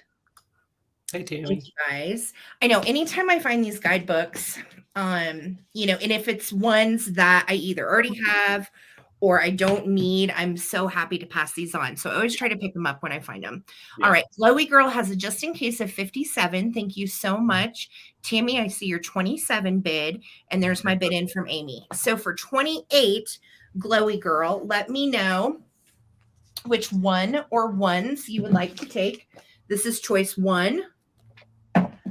Buttons is choice 2. Okay. California Pottery is choice 3. Bam. Choice number 4 is the Abingdon Pottery. Glowy girl wants buttons. Okay. Glowy Buttons is coming to you. Gotcha. And then All Tammy. right. And then behind Glowy is going to be Tammy. So Tammy, everything but buttons is available. Okay. McCoy was number 5. And the embroidery book is number 6. And then Daniel's right behind her. Okay, perfect. And I know Daniel knows the rundown. Yes. So Tammy's going to let me know. And then Daniel, you let me know which one or ones you would like. And then next up would be Zoe at 25. Okay, perfect. Perfect. So guys, if you were bidding, stay tuned because you may get what you want. Daniel, okay. Noted, dearie. Thank you, Daniel. Where did she go? We're looking for Tammy Thomas. Tammy Thomas, where are you? Tammy. Where are you, Tammy? Tammy. Let us know which book you want. Tammy. All right, waiting on Tammy. So, guys, let's see here. So, yeah, Daniel and then Zoe after Tammy. And while we're waiting, Tammy wanted the buttons. Okay, so let's see here. Daniel wanted, what did he say? California Pottery? Got it, darling. That is coming California from Pottery. you. California Pottery for Daniel. Okay. And then next up is Zoe at 25. It's way up there. There we go. Zoe at 25. Okay, Zoe, let me know if you want Wade, Abingdon, McCoy, or embroidery. And Robin Watson, you'll be next in line at 21. Thank you, David. Be on the lookout. And Zoe's going to take Wade. You got it. So then Robin at 21, you get a choice between, I think, 3. McCoy, Abingdon, or embroidery. Yeah. Okay. And let's see, that was next up would have been the red spotty mushroom at 15. Okay, did Zoe choose? No. Yes, she wanted Wade. There we go. Okay, that's right. Okay. So behind Zoe, who was it, David? I'm sorry. Red spotty mushroom. Red spotty mushroom, Abingdon, You get a chance. McCoy, or embroidery. Perfect. And I'm just double checking. After that would then be wanted Wade. Okay. No worries. Oh, to be me too at 14. Okay. Oh, to be me too at 14. Let me know what you want to do. Robin Did Robin Watson get to choose? Yes, Robin wants the McCoy and then the embroidery. Okay, you got it, Robin. And that was at 21. At 21, thank you. And so one left, and to be me at 14, I believe. Let me just double check. And yeah, at 14, you get a chance at the Abington Pottery Artware. Yes. All right. And I'll wait to hear from you. If anybody wanted the Abington that was bidding, let me know. And I'm going to move it on over to David. Thanks, guys, for your patience. Yeah. Thank you, guys. And I am bringing a choice, and it's going to be kind of like that last one. So if you are bidding, you'll just want to stick around and watch because I will be bringing a big choice here. So to be me too passed. Okay, no worries. And I think there was one so more. Again, I'll just say if there was anybody else that was in the bidding lineup that wanted the Abingdon Pottery book, let me know. Otherwise, I'm happy to keep it too. It's a good one. So okay. Yeah. All right. So my next items are choice, and they are going to be for $10 each. All right, here we go. So these are vintage license plates. They are still dirty. I did not clean them off. I left spider webs, anything that's on here, I just left them on there. There's really not spider webs, but you got that dust going on. So kept that patina going. And I have seven different ones to choose from. So this first one is Missouri, and it is the bicentennial plate from 76. I have a couple of bicentennials in here, which are a bit more collectible. Love the color, very Missouri. So that's your first choice, Missouri from 76 and also 77. is marked on there. Next up is from the 80s, a cool California. This makes me think of like Ferris Bueller's Day Off, riding in a convertible, going and doing bad things. The 80s material there. I love it. These you could use if you wanted to and have them on your car or on a classic car, but I think these are great to put in the garage. I have a bunch of collector Colorado ones in our garage and old plates that we used to use. Great for decor in the garage, but also in a man cave. So this Arizona one doesn't have a date on it, but I believe this design was like late 70s or late 80s. I can't remember for certain. Probably in the mid 80s. Next up is an Arizona one with the old color. It's kind of like a mustard yellow with the green, and that is from 73, around 73. And it has the Grand Canyon State on the bottom, which I think that's great. If you have a Grand Canyon display from a trip or something like that, or just a Southwestern display, these would be great to throw in there for travel. Next up, I have Oregon, because I know we've got some Oregon peeps in the house. And this is marked 76. So this was in the 70s. Love that. And next up, we have Michigan. This one's also a centennial plate or bicentennial plate from 76, Michigan. Great for your 4th of July display. If you want to do some crafting, you can bend them up and turn them into something like a purse. I don't know. They're just fun. And then, of course, Big Sky, Montana. Love it. It's a good one. Yeah. Jim Lemmy's all about it. So we've got Big Sky, and I want to say, let's see, 83 was the last sticker that was placed on this guy. So bicentennial once again, and very collectible. So Susan Jackson's in at 10. And I'm going to just check or show one more time. We've got bicentennial Montana. Yellow plates in Ohio mean you had a DUI. Oh, that's scandalous. So they gave you a scarlet letter if you had a DUI, but it was yellow. Ooh. He was all yellow. So these two here, we have Oregon.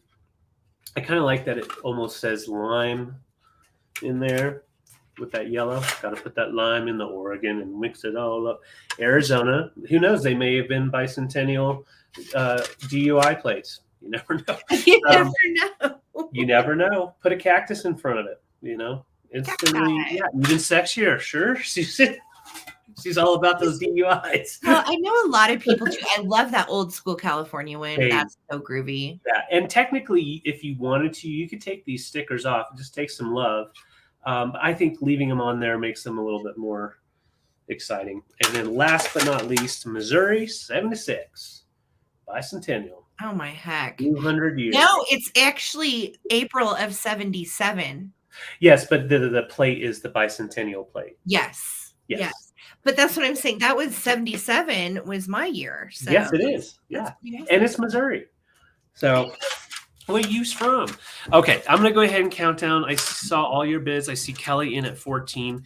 And be thinking about what you're interested in. Like I said, this is all for choice. So 7 chances here. And I'm going to start counting down. Let's just, the coolest thing about license plates, you can mess with them. You're never going to really damage them. Kind of like folding These are cards. super cool just to actually, like hang as a wall collage. Yeah. Or if you're a wall vignette person like David and I, you've got a license plate and then, something else and then a little piece of art and then another license plate. You can do a lot with these as far as you really can. Yeah. I've also seen them used as shelves. Like, you take a box, just a regular carton box, and you can put these in as little shelves to where you can see the plate through. I'm going to count down. Here we go. Pick your state.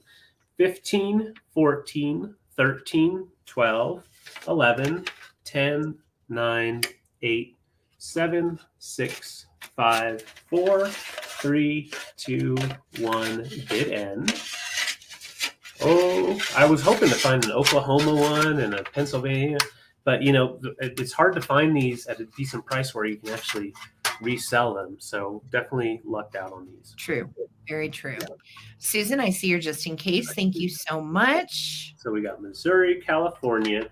We have 2 Arizonas, and we have a Michigan, and we have an Oregon, and we have Montana. So Jen took it for 17. Yeah, for 17, go ahead and let me know which one you want. I'm just going to show you. We're going to use state and color for the duplicates. So we have Michigan, Montana. I'm going to keep them in order to make it easier. Oregon, Arizona, yellow, Arizona, red, and California. Last but not least, good old Missouri. Awesome. All right. You let us know what you want to do, Susan. Yep. And then behind Susan is going to be Kelly Smith would have second choice. And then behind Kelly, I think Robin Watson at 11. Yep. All right. So just waiting on Susan Jackson. Woo. And then, so Susan, Kelly, and Robin. All right. AZ yellow and green, and Oregon and red and white AZ also. So both AZs and Oregon. Okay. So I got you for the 2 Arizonas and sorry, there we go. The Oregon. Oh, those look cool together. Yeah, they do. All right. So I got you for those, Susan. Thank you so much. And next up, I believe, was Kelly Smith. Yes. So Kelly, great. Thank you so much. I got you for California. And then next up would be Robin. Robin at 11. So Robin, just let me know what we have left is the Missouri 7677. And that's like a tomato red. And then very patriotic Michigan Bicentennial 76. And Montana, Big Sky Montana, also the Bicentennial plate here. Last used in 83. Oh, Lisa, no more falls. I know. No. More falls. Oh, that's cool. Tim's kids live there. That's so good. That's great. All right. Okay, Well, so Robin, just let me know. Yep. And Robin, if the one that you wanted was taken, just put in pass and we'll ask. I think that was it then. Okay, she's going to take Missouri. Okay. There we are. So Missouri's going to you, Robin. Thank you so much. And the last 2 that are left, I believe. Yeah. It was Montana and Michigan. Yep. Yeah. And I can bring these back for the recap, unless anyone is interested right now, but we can just bring them back. I'm glad everybody got what they wanted. Yeah. Thank you, guys. That was fun to find them and bring them. Yeah, good find. So there's 192 of you here tonight. Oh my gosh. Thank you so much, first of all. Second of all, please throw a subscribe our way. It is free, doesn't cost anything. And David's channel is Junk Drunk Mantiques, and the link to his YouTube channel is actually in the description of this video. And I'm trying to get to 1,800 subs. So yes. Yes. So please show some love and sub to us both. Put a thumbs up on this video. And you're going to want to refresh because what I'm bringing is pretty epic. I'm pretty snazzy, jazzed about it. I have art prints and they're Peter Max. All right. So these are all 1970s posters done by Peter Max, the artist. They're not originals or anything. They are truly just reprint posters. But his posters are very valuable. And as an artist, he actually is not doing so well. He has a conservatorship, much like Brittany had. And it's his daughter has actually been fighting for him and his art in this conservatorship. It's actually really sad. If you love Peter Max, you should read about it because what has happened to him as an older adult is really upsetting and bothersome, but his art is highly collectible and highly valuable. So here we go. I'm going to start these at $22 for choice. Okay. I have 6 to choose from, and we are going to start here. All right. So first up for choice is going to be this one. And these are all 11 1/4 by 16. So if you wanted to frame them, you most certainly can. They are all in good shape, and they also all have the name of the art piece on the back. This one is called Cosmic Window. It's number 1. I'm going to try to zoom in close so you have this wonderful marbling behind, and then you have like an old-timey photo with the psychedelic look. And then it's also flipped upside down. And you have Peter Max right here on the back. It says, Cosmic window. From here through the window on the road over the mountain in a spaceship, to the planet in a spaceship, on the planet in a spaceship, on a planet, etc., etc. Very Peter. Okay, excellent, excellent poster. Very cool. So this one is going to be choice 1. Okay, and I'm going to delicately lay these, so bear with me. All right, choice number 2 is called Love, and it is absolutely gorgeous. Yes. It's one of the more abstract pieces, and here down at the bottom you do see the Peter Max, and I'm going to try to get in close for you.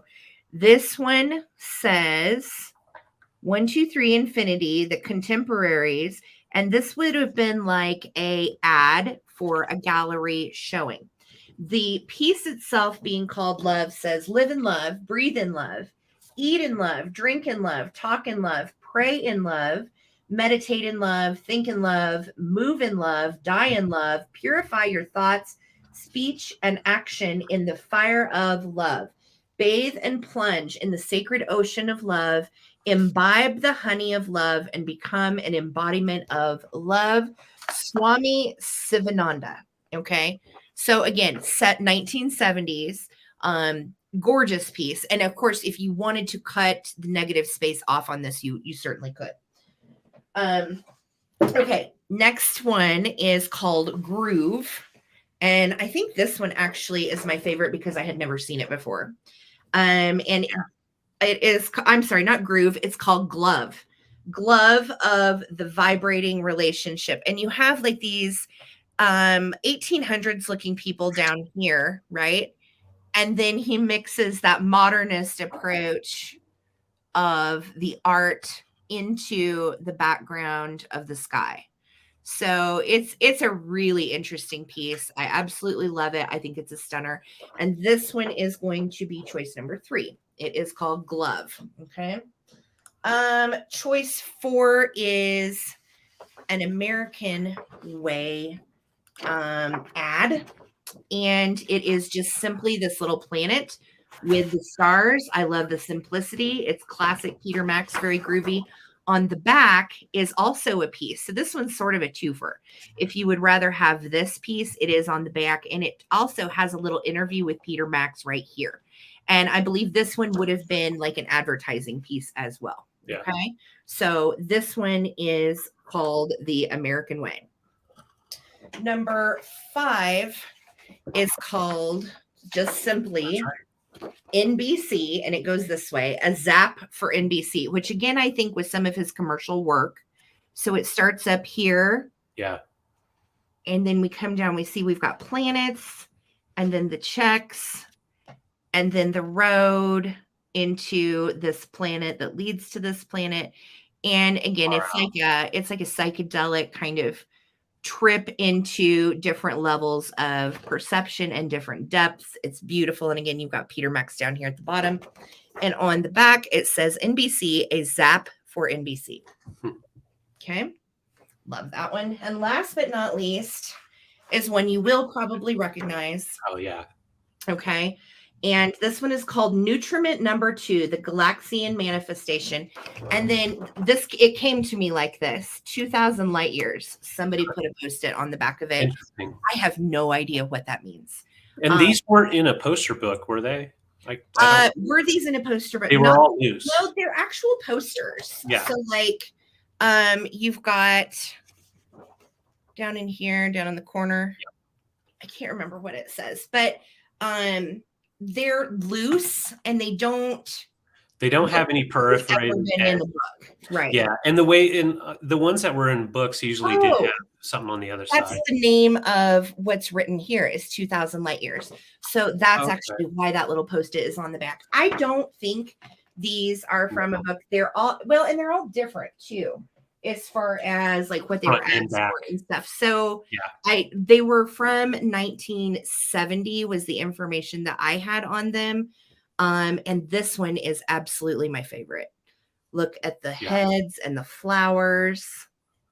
and those psychedelic colors. And then you have it kind of culminating down to the bottom with that little mountain, which I think is a great touch. It is. So this is going to be choice on the Max posters. Okay. They are all from 1970. Really cool. Be thinking about which one you want if you have been bidding. Also, if you've been bidding and because it's choice, please stick around. So when it gets to your turn, you can say, I want that or pass. Okay. Yep. So I'm going to start. Here we go.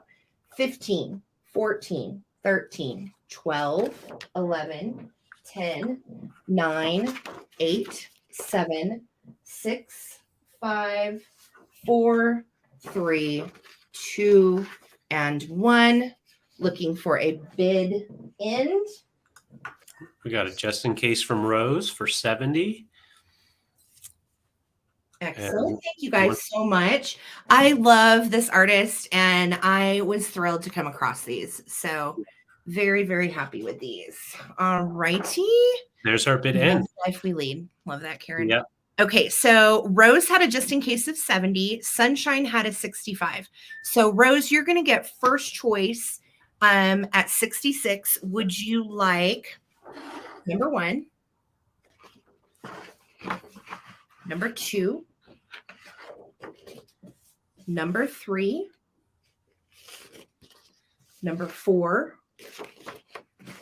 number 5? I'm trying to be delicate with these so I don't wind. Sorry, that's what's taking me a while. Or number 6. Same, Dusty. Same. I do too. The ones with the Victorian photos are actually my favorite because they're different. It just looks like an album art. Yep, they do. Like the best of the best. All right, so we will where did it go? Rose, we will wait to hear from Rose Balsamo. You got first choice. Sunshine. Okay, 2, which is going to be Love, The American Way, and Nutriment number 2. So she's going to take number 6, number 4, and number 2. Yep. Excellent. All right. So those are yours, Rose. Now let me know, Sunshine. She wants Sunshine's going to pass. No worries. No worries. And the next up is Mimi, ye old hippie chick. Yay. All right. So hanging out with hippies. Let me know. This is this one is number 5. This one is number 3. So 5, 3, or 1. Okay. And then Susan Jackson, I know you're hanging out. Just letting you know you're going to be the next up at 45. So just be watching. And Mimi, let us know. All right. So we're waiting on ye old hippie chick Mimi. And then it is going to go to Susan Jackson for 45. Okay. Mimi passed. So Susan Jackson for 45. You're next up. All right, Miss Susan, let me know if you want number 1, number 3, or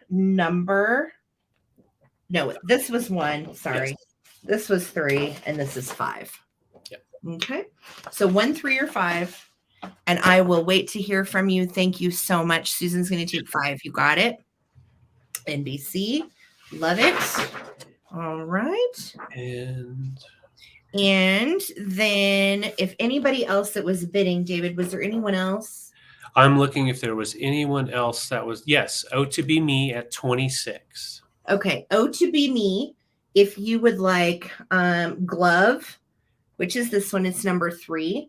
Or if you would like Cosmic Window number 1, just let me know. And we'll go from there. And I'll watch the comments. Thanks so much for your patience, guys. That was excellent. Susan, you got NBC. This is the one you got, Susan. Yes. And Dusty said that those are her 2 favorites left. I know. I agree. I love the old photos mixed in with technology. They're so great. So we will wait to hear what who was it, honey?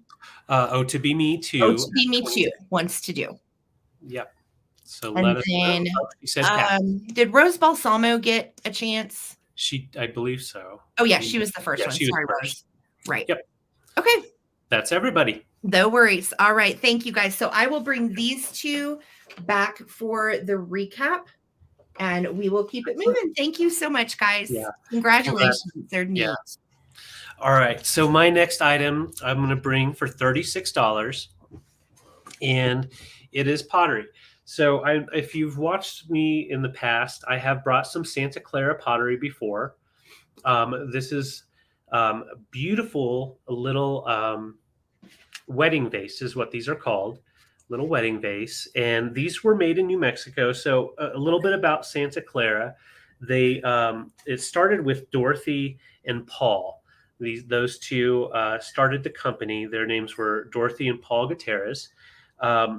And both were born in 1940, but let's see, I think Paul was born into the Santa Clara Pueblo, and Dorothy was born into the Navajo Nation. So in New Mexico, they were born into two different nations, and they actually met each other and combined forces to make some of the most beautiful pottery known to the different regions in New Mexico. So the way they did these, and I will show you, that does have their signature. Now you can find some other pieces. Well, let's get back in it. They have a lot of animals, but one of the neat things is some of the newer pieces, and when I say newer, from the 80s and 90s, their children actually have kept the business going and kept the technique going. So the technique is pretty interesting. What they do is they basically make these the same way they make red clay pottery. And just so you know, these kind of pieces generally are about $70, $75 each, which is why I'm starting about half that price. It's a really good price for Santa Clara pottery. But they were made differently in the same in the firing process, but it was in the completion of the firing process. So what they would do, and still do to this day, is they fire these outdoors in their traditional pit fires. That's cool. And yeah, and then once the firing is complete, instead of just pulling from it, what they do is they put it in a metal container or something where it can be protected, and they actually smother the fire with manure, metals, and other materials that are basically readily available. And when they smother it, what it does is it turns it all black with oxidizing the pottery. Mm-hmm. So it is a very unique technique. Yeah, say that twice. Unique technique in originating in the New Mexico region, Santa Fe area, with the Navajo Nation, as well as Santa Clara Pueblo. They kept the Santa Clara Pueblo, the Santa Clara name, because it basically came more from that tribe. So I do have two of these, and I wanted to show you just the one at first, just to show you. Now they are all just a little different. You know, they're both the wedding vases, but this one right here is just a little bit wider. They're the same height, and then this one's just a little bit thinner. But they are both signed by Dorothy and Paul. That's great. And if you're familiar with Santa Clara pottery, I know my parents collected it and inherited some of it from my great aunt. And yeah, it's highly valuable. So yes, always look on the black pottery that you find out and about when you're out cooking. Look for that signature of Dorothy and Paul, because it doesn't just scream Santa Clara to you, but that is actually their names. Yes. The designer. Yes. And then their kids, one of them I know is named Sarah. I can't remember the other, but they will sign theirs on there as well. So anytime you can get Santa Clara with Dorothy and Paul signed on the bottom, that would be the earliest rendition of those pieces. So, and look for the little animals too. If you're ever out and about. Yes, Mars, this is choice. This is choice. So, I have two available. Yeah. Yeah. And like Sarah was saying, yes, if you find them out there, and what's amazing is they are very crude. So I'm going to show you how they're pulled, basically hand pulled type of pottery. And they make most of their pieces very small. easy to trade and easy to sell and travel to the market to do trade. My folks had some of the large ones. Like the large ones. Now those are no joke. And those are when very you're talking about those large ones, Yeah. at the time you purchase, they're in the hundreds. Yeah. And now are worth thousands. Thousands. Yeah. And the smaller ones are the ones that were a little bit more collected just because they were affordable at the time of traveling. Definitely, if you ever travel to New Mexico, Santa Fe, even some parts in Arizona and Western Texas, you'll find these in different places, in different shops, and just super collectible, like I said. And there's no one else really uses this technique. It is a technique specifically done by Santa Clara Pueblo. Correct. So thank you so much. They do measure. For those of you that do follow us on Insta, these came from the estate sale that we went to Friday in the home where Frank Lloyd Wright's granddaughter had actually designed this home. And yes, everything is mid-century there. It was spectacular. I have a video coming on it. So come on, focus. I'm going to show you the name one more time. Yeah. And I did. Yes, Susan, I saw your question. I have brought these before. They were animals, and the crude animals, I believe they were, I can't remember what animals. There was a bear and something else. A bear and there was I think something like a bird. There was a bird. Yes. Yeah, that's right. There was a bird. So once again, these go for, hey, Zeus, go for quite a bit, but no chips, no cracks. That's correct. What I love about them is that they do have a story and part of history down in New Mexico, where I was actually, I grew up. Born in New Jersey, went all the way to New Mexico and grew my britches. So I'm going to go ahead and count down. Once again, these are called the wedding vases with those two little sides. So and if you ever see this in the big ones and it's signed and you get a deal on it, you need to snatch them. Just trust me. Those of you that are pickers, Yes. And I will say one more thing on these pieces. They did also do more of a redware instead of the blackware. The redware, they just didn't smother the fire and cause the oxidation. So if you see some really weirdly sculpted, very crudely sculpted redware, always turn it upside down and check it. Look for the signature. Yes. Las Cruces, New Mexico is beautiful. I love the spiky mountains down there. So I'm going to go ahead and count down. This is for choice. They measure right at 2 3/4 inches tall. And again, this one is just a little bit wider than this one. All right. 15, 14, 13, 12, 11, 12, 13, 10, 9, 8, 7, 6, 5, 4, 3, 2, 1 bit end. And I'll just keep them up here. Don't want to balance them. They will sit nice and flat. They do have nice flat bottoms. And just imagine just a little wildflower, a little itty bitty. During the spring, you get a wildflower, put it in there, and it can just sit in there for a day. Watch it die. Lanny, I've sold the poster book before, and I don't remember those, especially the other two. I don't think they have the writing on the back. They're not torn either. They're like actual posters. They're like and you may want to also refresh because you're in a lag. Yeah, you're way back. Came in with it just in case. So I believe for 51, Les, you get the first choice. So what we're going to do is I'm going to just eyeball it right here real quick. Okay, this one is the wider one, wide, and this one's just a little skinnier right here. So we'll go 1, 2, or fat, skinny, however you want to do it. Yes. Watch it die. Okay, you heard that? Yeah. Oh, no kidding. Right. Heaven's Mountain. I love Heaven's Mountain. That is awesome. Yeah. Somebody was asking cheesecake. I do not know. If you want to scroll back and let me know, I do not know, and I need to watch the current comments. Yeah. So I'm not sure. Cheesecake, I'm happy to do that, but let me know. We'll talk afterwards on it. Okay. Okay. So Les, I got you for the wide one. Perfect. Thank you so much. And I think after that was Susan Jackson. So Susan Jackson, let me know if you want this one here for 50. Yay. Thank you guys so much. And I will say I might I do. I kept one of these, and I do have one or two more that will be coming later this week, possibly. All right.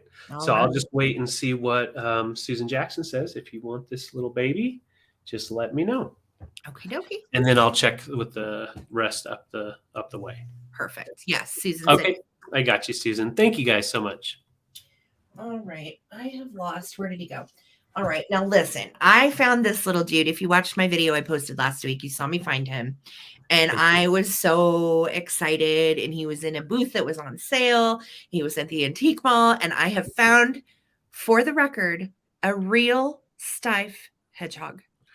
And he says, "Nope, I'm Or," which is what it always says on their little tags. You can see he has the original little Brad on his ear.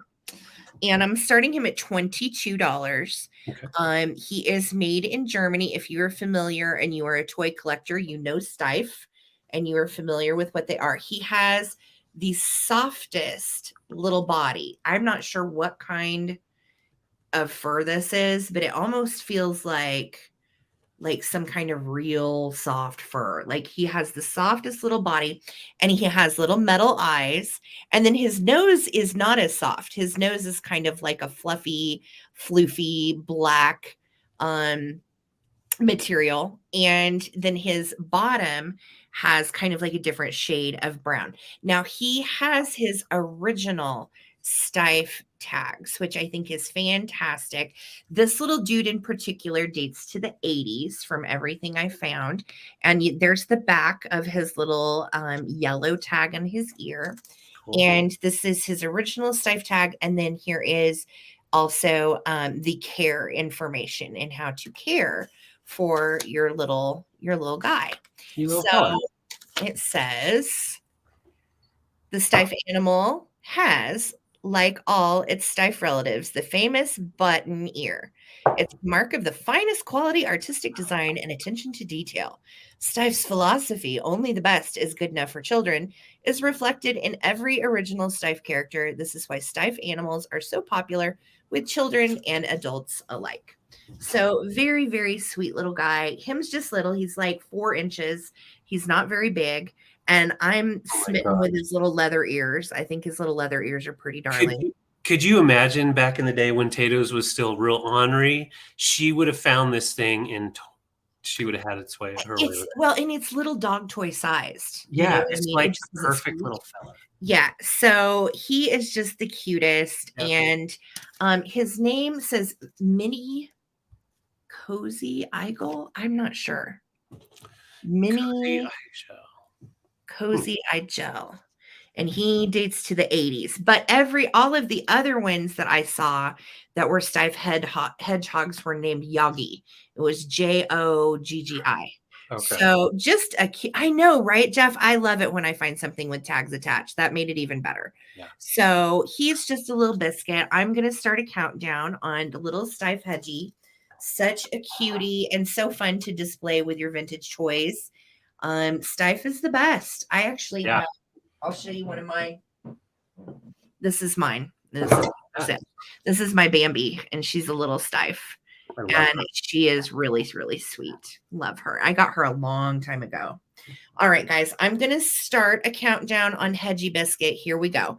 15, 14, 13, 12, 11, 10, 9, 8, 7, 6, 5, 4, 3, 2, and 1.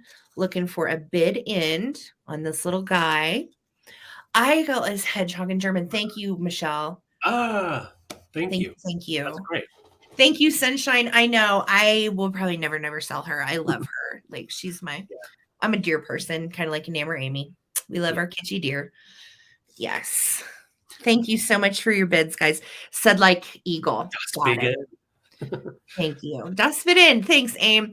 All right. Everybody got into it. So red spotty mushroom for 23. Little Steiffy hedgie is coming to you. Congratulations. Thank you so much.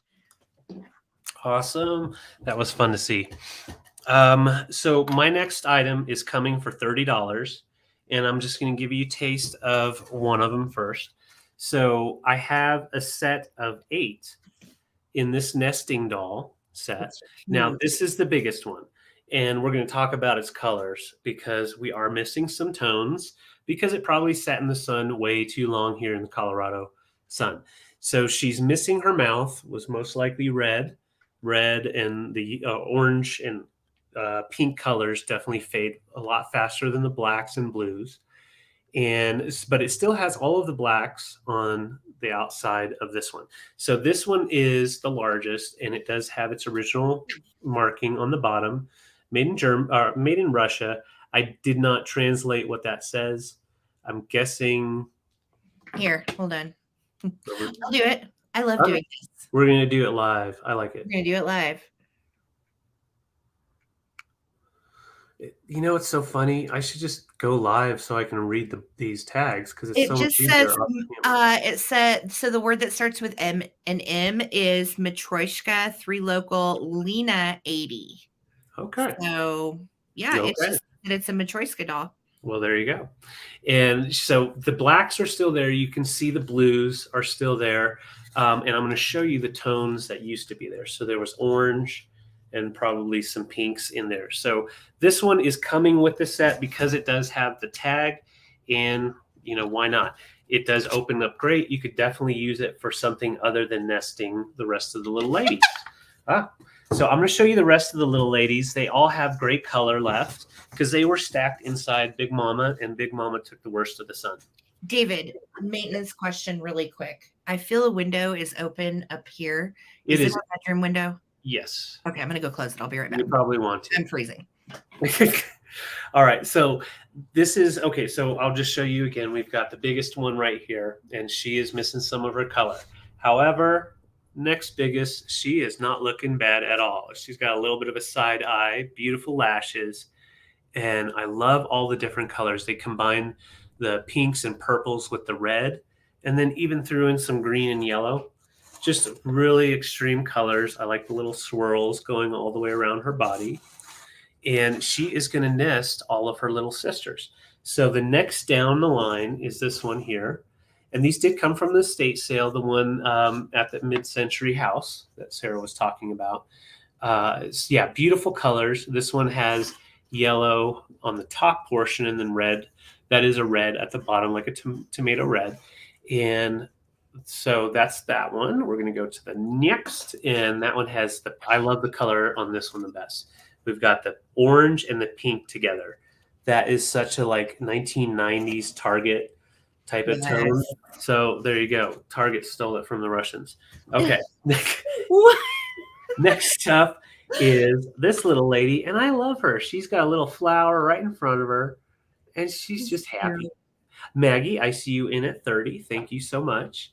We'll put the rest right in front so that it's a little bit easier. Now she looks like she's sporting her nogs, and she's got tiny boobies. Those aren't that tiny if you look real hard. I mean, I think they're little flowers a couple little flowers.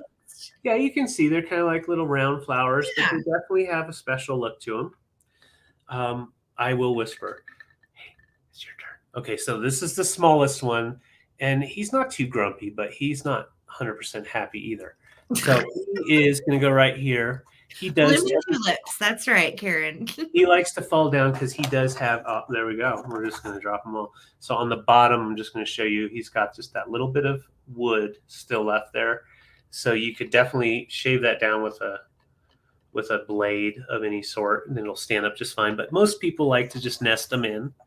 So, I don't even know what that means, Dusty Moose. He said it, and I'm like, I don't even know what hoarding the nogs means. Don't tell me. I don't want to know. I don't know either. Okay. I just say words. I say words. All I was thinking was I'm not going to say this word, or that word. Good so that's how I play. So the whole set comes to you, and once again, the colorful ones. That's 7 of them. They display beautifully. And then you can take this last large one, the biggest one, case them in there to protect them if you want, or use it for something else. You could put it in your bathroom and put your brushes in there and close it up so that way they don't get dust on them. Whatever. She's big enough. She literally could, back in the day in the 60s, they had hairspray covers. Yeah. She's big enough. She could do that. You could put a a bottle of spritz in her. She is, and the cool thing about her is she does pop open a little bit easier than the ones, the other one. I mean, they all open up fine, but this is the kind that you could definitely just pop open, put something in, set it right back down, no fuss. So this whole set coming, and right now we're at 31, and we're going to count down real quick measurements: 10.5 inches tall for the lady with no mouth, and down to exactly 1 inch tall for little Wobble Baby. And let's get up close on his face. Kind of looks like one of those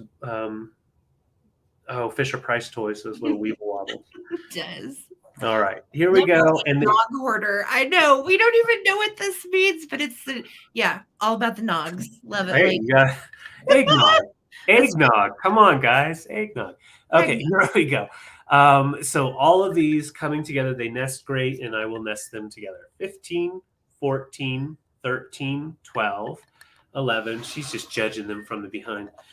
11, 10, 9, 8, 7, 6, 5. There they are. 4, 3, 2, 1. Bid end. She's like, why do you guys have flowers? And I got these nuggies. What's going on? All right. I see Maggie's just in case of 42. Really cool set. Yeah, these are awesome. Spotty's in at 31. We've got a just in case of 42. Ooh, ladies, come on down. Mm-hmm. I'm waiting. There it is. Bid ends in. So Maggie, with your just in case, I believe would be 31. Awesome. Congrats. This whole set is coming to you. Thank you. Those are cool. They are. We didn't know what to make of the big one at first. We were like, I don't know.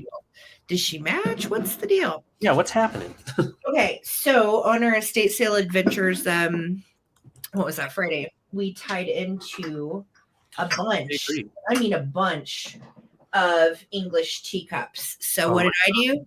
I snagged them all because these are beautiful, and I'm so thrilled to be able to bring these to you.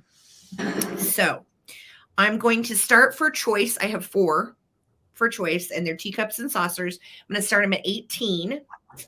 And this is going to be the first one up for grabs. It is bone china, made in England by Radford's Bone China. And it also has in gold a little number written on there. Probably the pattern, I'm guessing.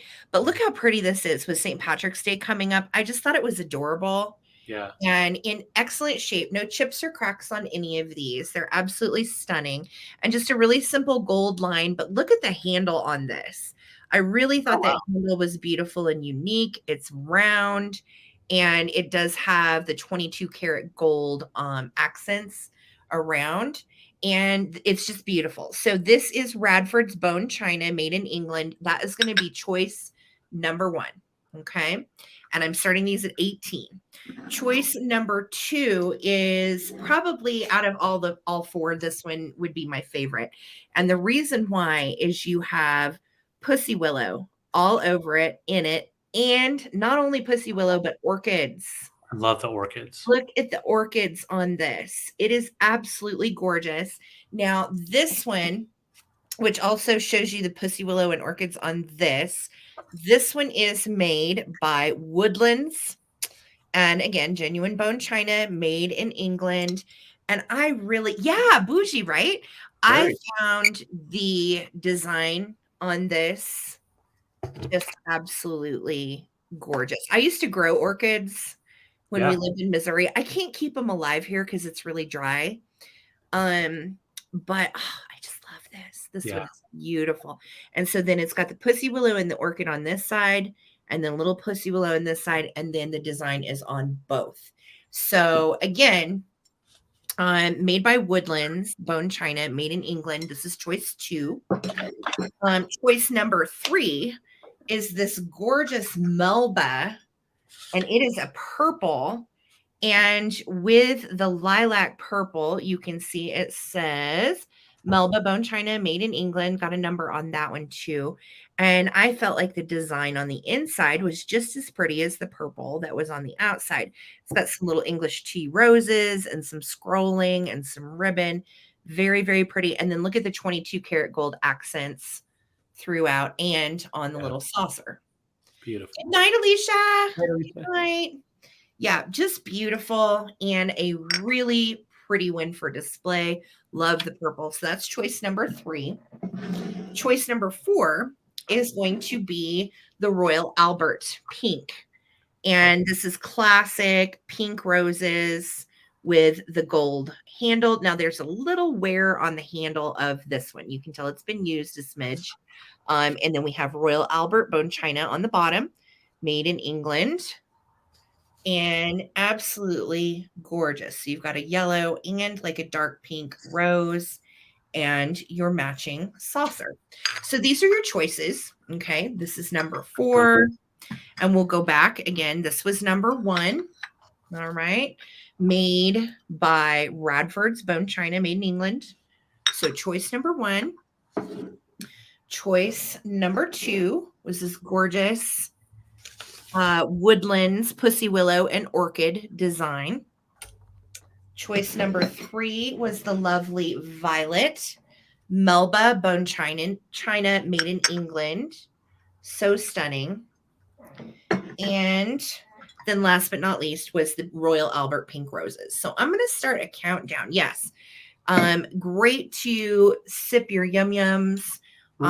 These are really lovely for display too. You know, you have those little hangers where the plate sits here and then the little cup dangles from it. You can get those hangers very, very inexpensively on Amazon if you like them. Or, of course, you can display them the classic way in a hutch this way as well. So beautiful, beautiful teacups and saucers, all bone china, all English, no chips or cracks.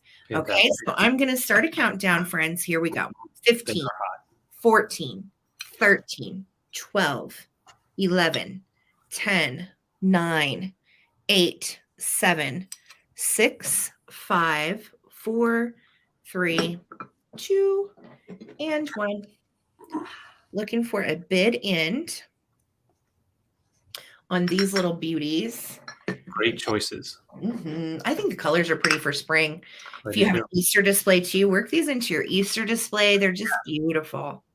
Absolutely gorgeous. So Patsy has a just in case. Leanne has a 20. Thank you guys so much. All right. And there's my bid in. So Patsy for 21, let me know. And we'll just do green. Okay. Is number 1. Number 2 was the Pussy Willows and Orchids. Number 3 was the purple Melba. And number 4 was the Royal Albert Pink Rose. So let me know by number or by design which one you want. And then Leanne, be thinking about which one or ones you would like. And then I think that was that all? Paula at 18. Okay, so Patsy, Leanne, and Paula, let me know what you want to do in the comments. And I'm going to move it back over to David, and you can let me know. Thanks, guys. Sounds good. All right, so my next item, I'm going to start at $22. And the cool thing about this piece is Sarah and I were on the fence. We found this at the last estate sale we were at. And actually, that's where we scored some really cool stuff. This was down in the basement. Patsy wants green and purple. You got it, Patsy. Green and purple coming to you. Leanne, let me know which one or ones you would like. And then behind Leanne was going to be Paula. All right. Thank you. Susan Jackson, you took it right out of my mouth. It looks like a UFO.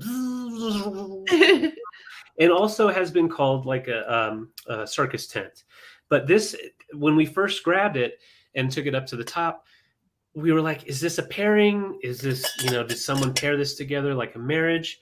Yes, Sputnik buys 100%. So this is mid-century 50s, from the 50s, and it does come together and originally came together.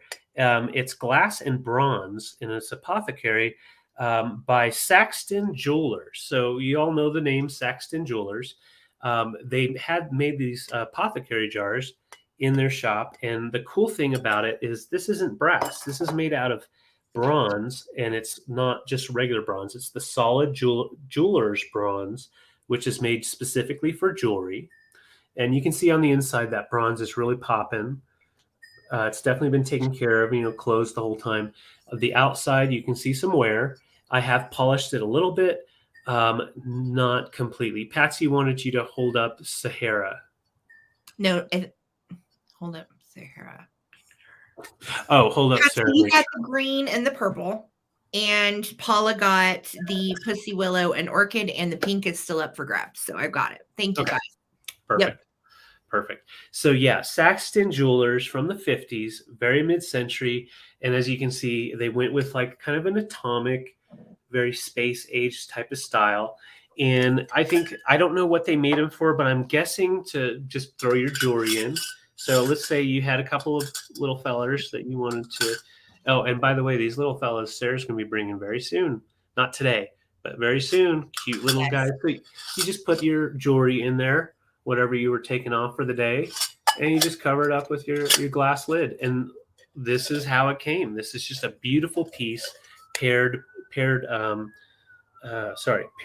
bronze and glass. Kind of looks like a sari piece as well.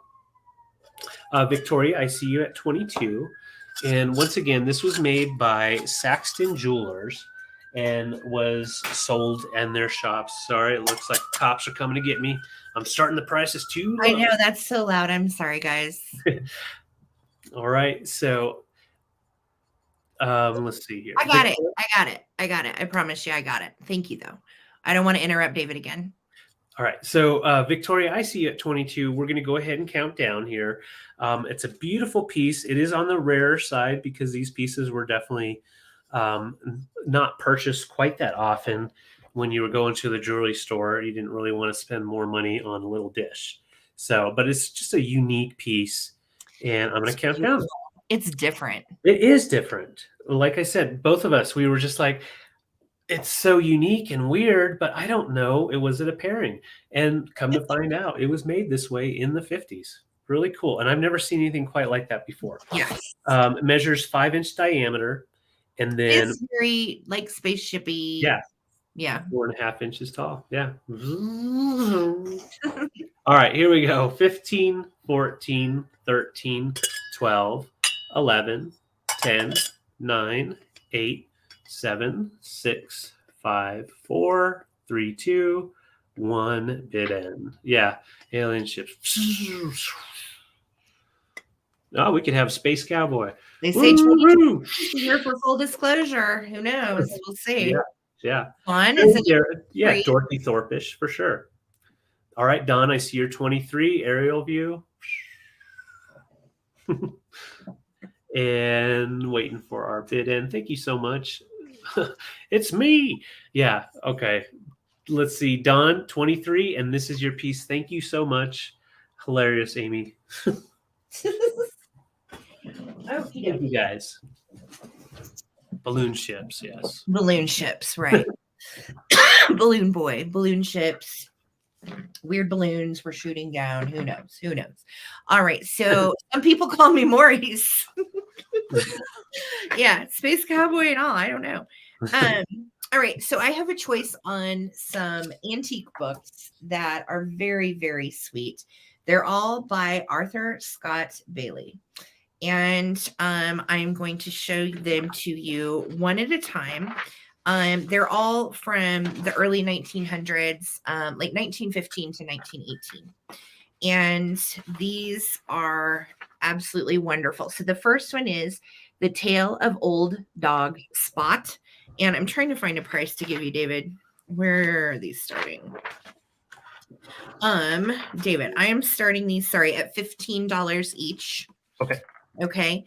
Old Dog Spot is really cute. And look, we've got a cat in a polka dotted hat with some clothes on. I mean, a scarf, a hat, a vest, a shirt. He's a never nude. And then look at the dog. The dog is got patched little striped breeches on with suspenders and a hat and a bandana and glasses. He needs new pants. Mother Goose. The Mother Goose. Mother Goose? Mother Goose. Are you serious? The Mother Goose of vintage. So this one in particular dates to 1921. So it is over 100 years old. and the pages are all good. The spine is good. The dust jacket is a little sketch, but for the most part, it's good. You can see it's got its issues, but it's such a neat book. And I want to show you. Let me take the dust jacket off really carefully. The inside of all three of these that I'm about to show you have these illustrations. Turkey Proudfoot has a chat with Mr. Grouse. Miss Kitty Cat guards her kittens. Grunty Pig stuck fast in the fence. Oh, honey. Poor fella. Spot. What the heck does that say? Spot tells Tinkle Heels. This is a Tinkle Heels. Spot tells Tinkle Heels he's slow. This one is Don't Worry, said Aunt Polly Woodchuck. And this one is Mr. Mule laughed at Turkey something or other. Anyway, these are just awesome. Cool. So all of the books have these in the front and the back, and they're all different, and they're all animals and different stories and so on. So they are just great. So again, choice number one, apologies, I'm taking so long. Choice number one is dog. Choice number two is Cuffy Bear. Now, Cuffy Bear is a bit older, from 1915, and he's about to get himself in a predicament with a really angry porcupine in his slippers. I'm like, buddy, you need to have on boots around that guy. So the tale of Cuffy Bear, and these are all called Sleepy Time tales. And the first one was a Slumber Town tale. This one is a Sleepy Town tale. And the third one is my favorite. It's a Tuck Me In tale. Ooh. And it is Betsy Butterfly and her friend. And the illustrations in this one, I had a hard time not keeping this. So good. So cute. A mishap. Johnny Green was making his collection of butterflies. So there's Little Miss Ladybug and Miss Ladybug's advice, but the illustrations in these, especially to be as old as they are, I just love. She listened with amazement to Miss Ladybug. And look at Miss Ladybug. Yeah. Rawr. Grumpy. Yeah. So I love vintage books. I think these are really spectacular because they're not just vintage, they are antique. Yes. And they are all out of the same series. So this is going to be choice of which one or ones that you might like. I have 3 available, and they're all animal stories for kids.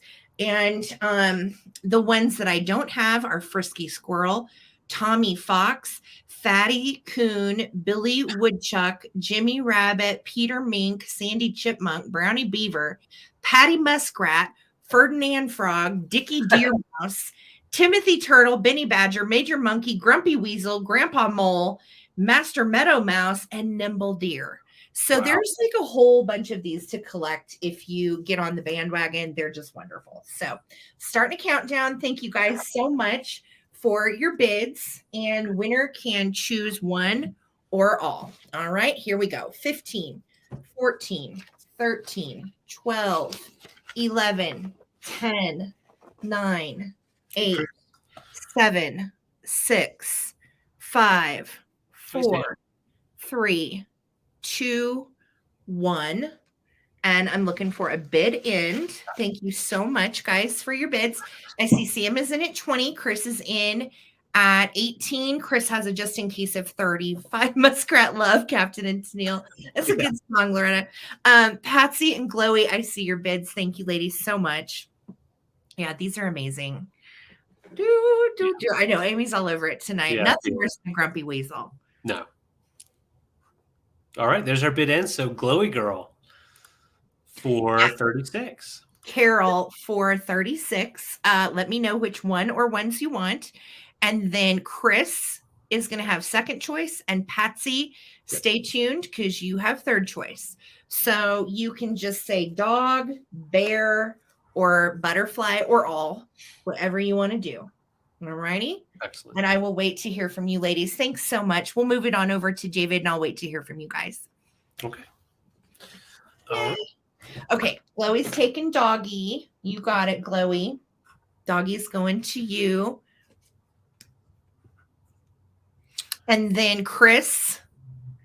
And then Patsy. So Chris, if you want Cuffy, Bear, or Betsy Butterfly, just let me know. And then Patsy, you would have third choice. Correct. Thank you, guys. All right. So while we're waiting for that, I'll just go ahead and get started here. Yes. Now, I'm starting these off at $22 for choice. And I've got some teacups. I'm going to show, actually, let's wait on these.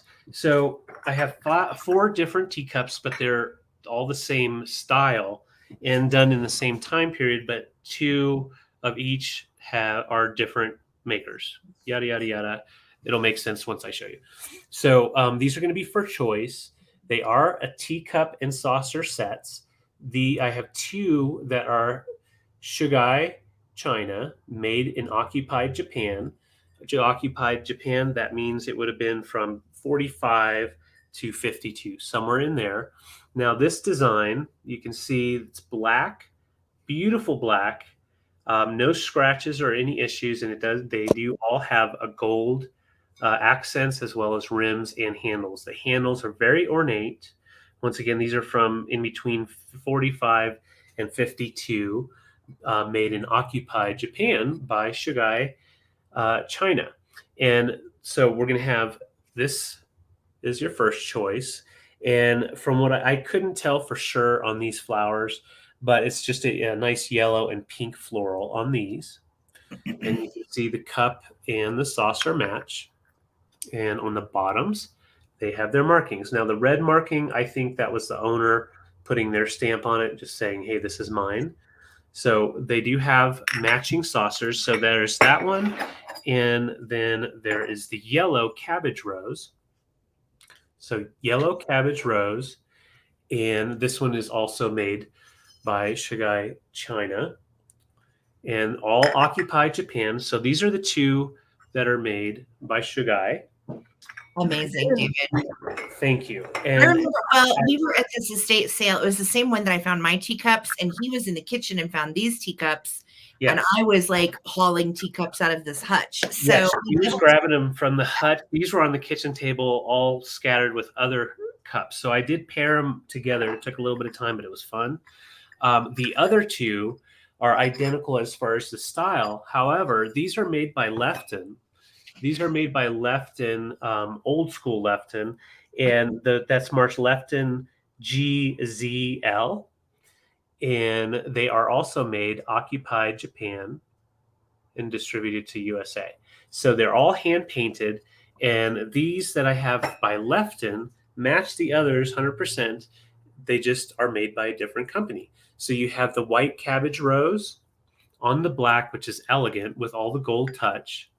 And you can see they do pair nice. It looks beautiful when you look down on them, and you can see the florals going together. And there's something about that black. I think it was a little bit more of a unique style to have the dark tones, but it makes those floral, hand-painted florals really pop on the design. This one also is made by Lefton.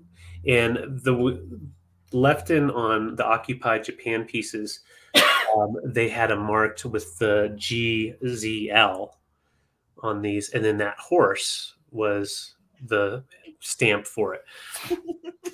Pinky up. I know, Karen, he's just really branching out this year. I love it, right? Like I said, when we go to our estate sales, we find the good stuff. It may not be what we usually bring, but we like to find the good stuff. And these just spoke to me when I saw them.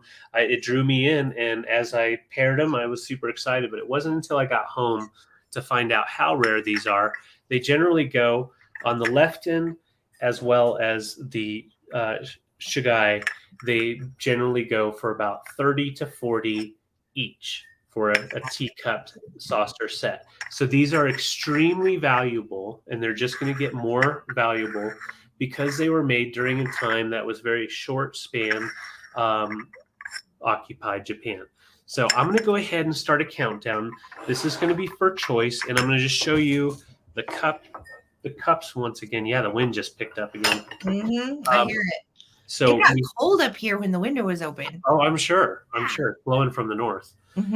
So we have the yellow rose, cabbage rose. We have the white cabbage rose, and those are both the Lefton pieces. And then we have a floral arrangement.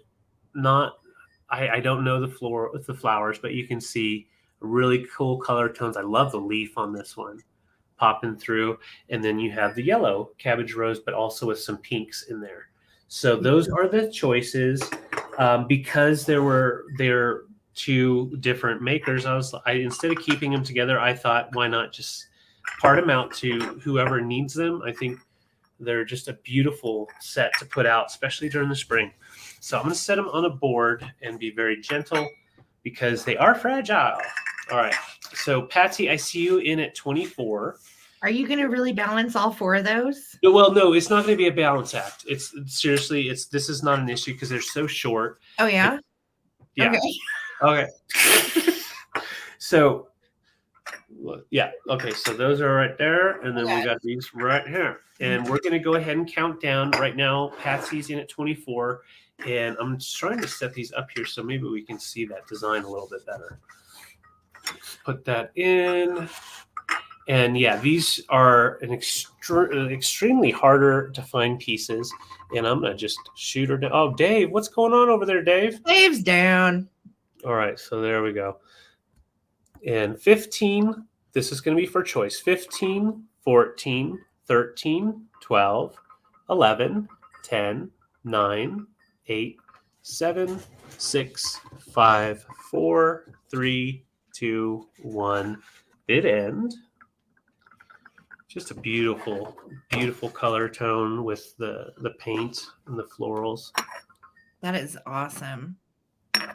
These are beautiful. Thank you. Patsy has a just in case of 29. I see you. Yeah. Thank you so much. I know, Karen, right? I'm ready for him to put him down. Oh, I'm being very gentle, I promise. All right. And Patsy at 24. Excellent. So let's do it this way. Patsy, we have the two. It's kind of like matchmaker here. I would do left in pink or left in white. Yeah, that's what I was going to say. I was getting the Leftons together. So I have left in pink, left in white, and I have Shagai pinks and Shagai orange. Okay. All right.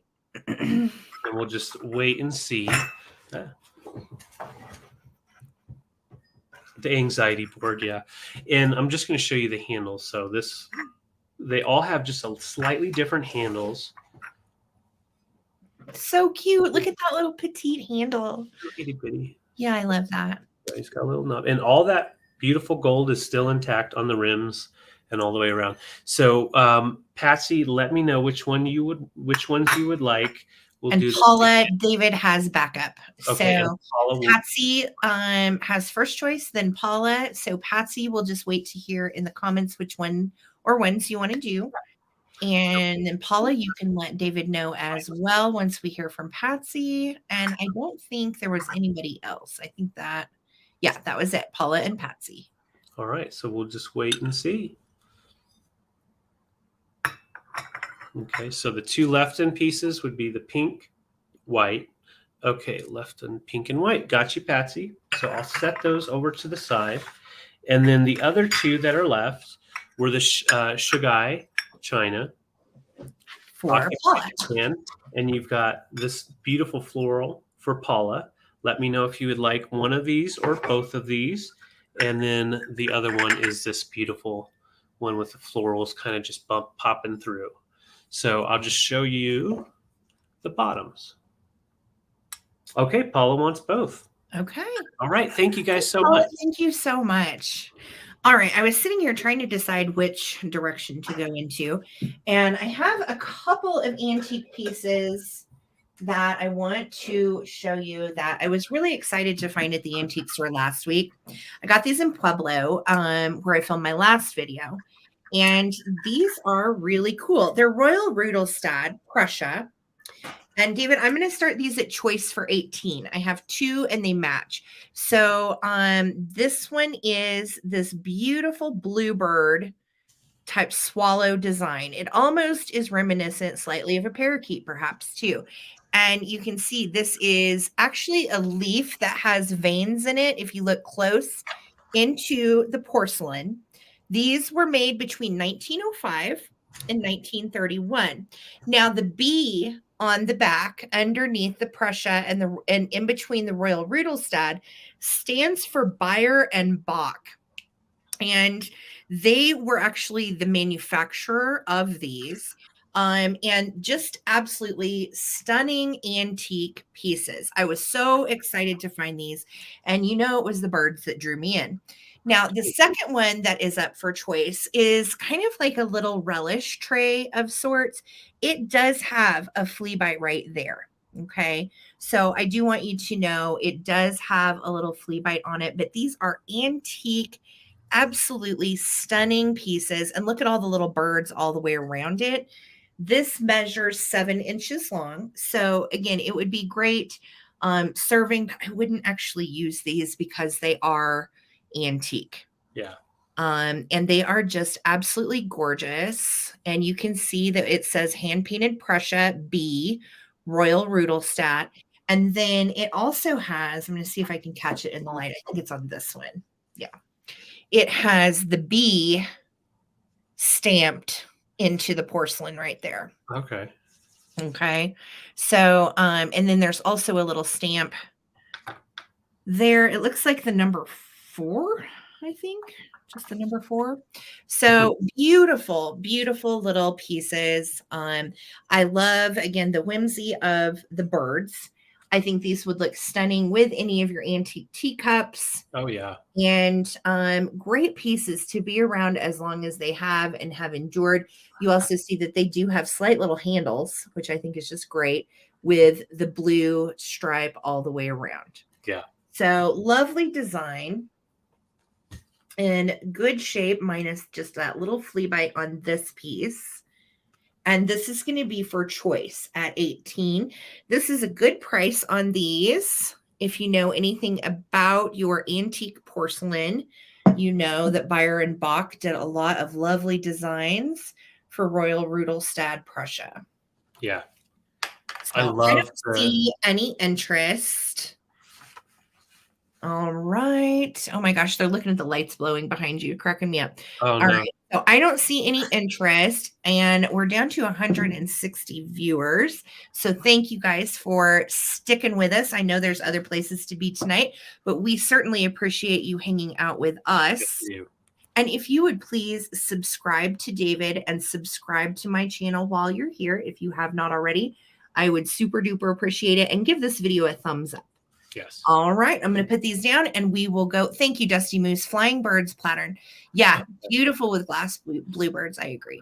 Heck All yeah. right. Thanks, guys. Thank you, guys. All right. So my next item is going to start at $18. And I have another nesting doll situation. So these are a little bit smaller. Well, a lot smaller. So this is Big Mama in this set. And you can focus. And you can see she's got a cute little face with those rosy cheeks. And there is some glitter on this one. Now, they did a pretty good job. They make sure the glitter stays on there, which is excellent.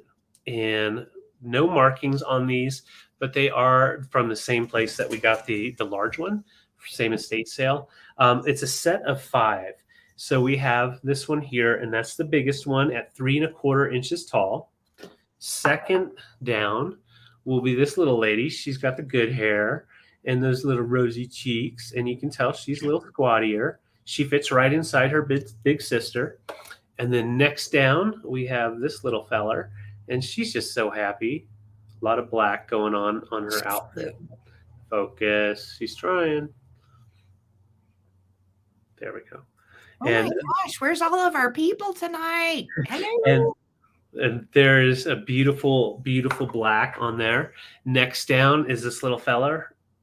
No, he does not. No, I can vouch for this. We just love them. They're cool. Yeah. Yeah. I think they're great. And he's got a black eye. I like his little, like, he's got some age lines. Like, he might want to, put some foundation on that. Yeah. Mhm. Yeah. And we're going to go down to the Botox. smallest guy, and this guy's my favorite. Here he is. Him's grumpy. Oh, look at little Grumpled Stiltskin. Yeah. I want to be in there. It's Piffy. Yeah, he's so cute. Yeah, I saw that. So that is the set. It's a set of 5, the largest at 3¼ inch and the smallest at 3/4 inch. So let's just set them up here and show them to you, and then we'll get on going. So there we go. Bam. Bam. And one more. Bam. So that's the set all together. Really nice condition, no issues with the paint. And once again, 3¼ inches tall down to 3/4 inches. And I'm just going to, oh, thank you, Leslie. I'm going to just get those faces up there. You can see she's just happy to be here looking up. And she's got those dark eyes. And then we have the middle girl. She's just happy. Oh, these are awesome. Yeah. David, And then, are these from those sets you found a few weeks back? Or no, oh, no, you got these Friday, didn't you? Yeah, this was from the estate sale where we got the big dolls. Yeah. The Frank Lloyd Wright house. Yeah, yeah. Yeah, I dig them. And the only one that has glitter on it is the largest one. That's usually how they did those. They went real ornate on the largest, and then the smaller ones just added, put it in there with some character. So I'm going to go ahead and count down. Leslie's in at 18. Thank you so much. 15, 14, 13, 12, 11, 10, 9, 8, 7, 6, 5, 4, 3, 2, 1, bid end. What do you mean I have to get in that egg? I'm not going to nest in that. He doesn't want to go. I don't want to. Please don't make me. I see Patsy in at 19. Yes, Leslie, that's correct. Yes. And Leslie, I see you're 20. Yes, correct. I just saw that too. I posted about it on Instagram. I'm not sure if you saw it. And Patsy, you're just in case of 2Q. I don't know what that was. I don't know what 2Q What do we do? is. What is 2Q? What do we do? He's like, what are you talking about, Patsy? What? All right, so I'm not sure what to do. I don't know what to do here. Patsy, can you tell us what 2Q was? Yes.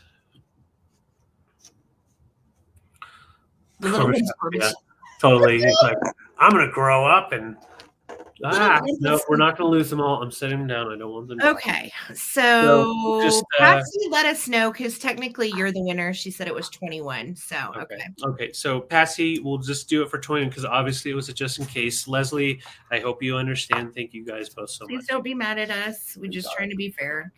All right. Boop, boop, boop. Let's see. Well, David, it is 8:47 and we still have quite a bit to go. Do you want to call it for tonight, or we can do one more round and then do a recap? Let me look.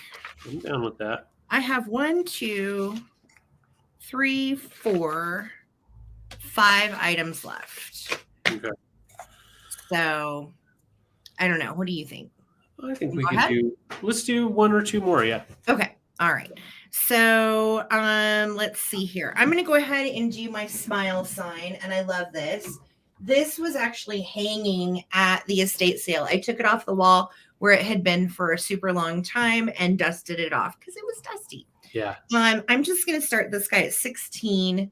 You know, these vintage melted popcorn little signs or placards or whatever you call them, they hang.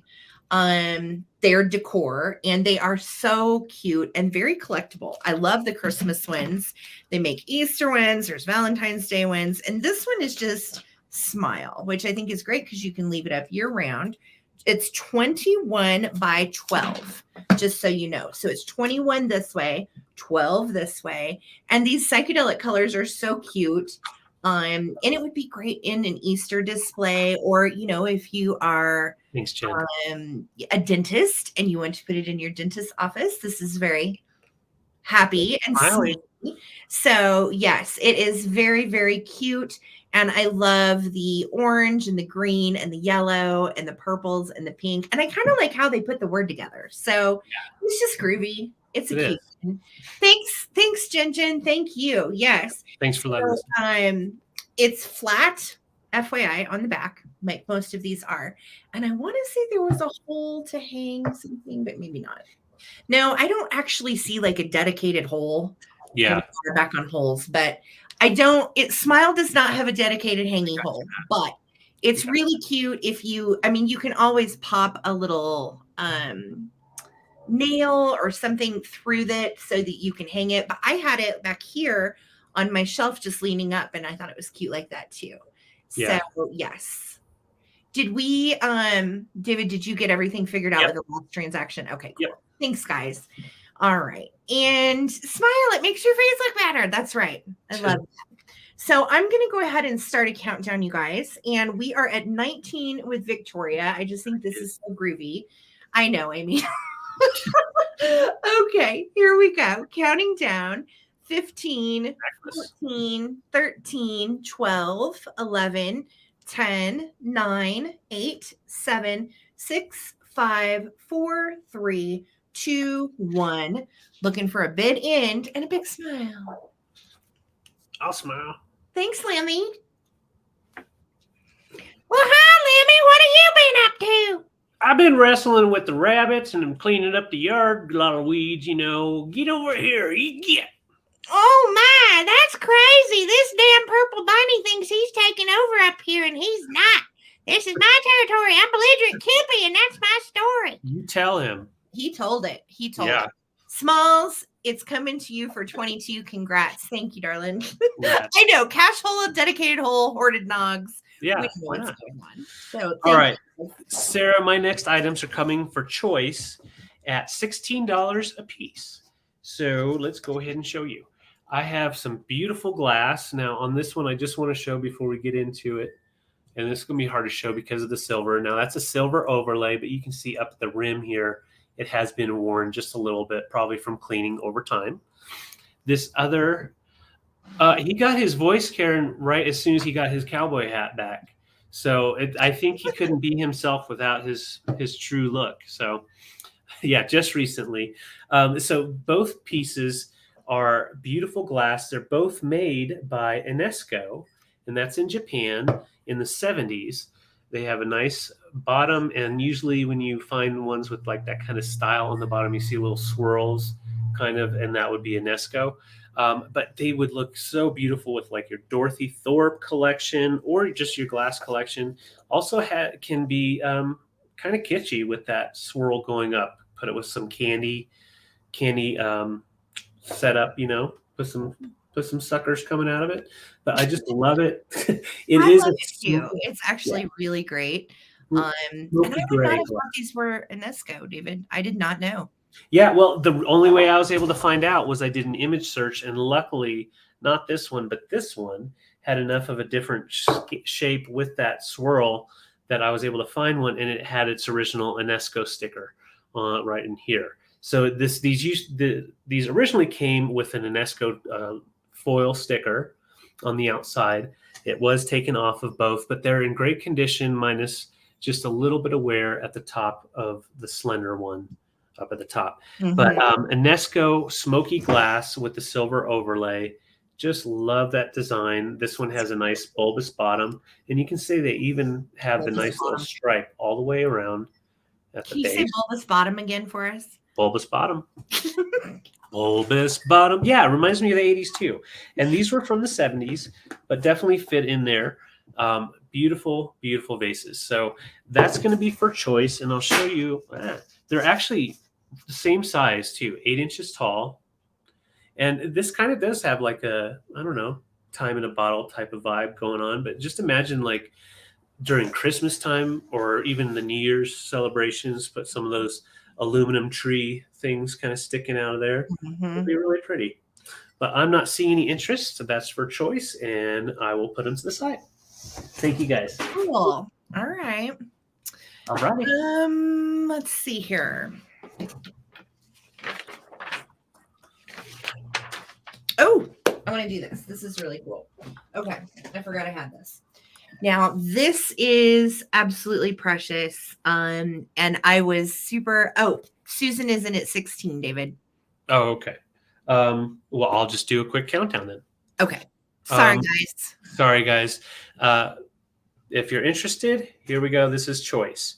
Susan's in at 16, 15, 14, 13, 12, 11, 10, 9, 8, 7, 6, 5, 4, 3, 2, 1.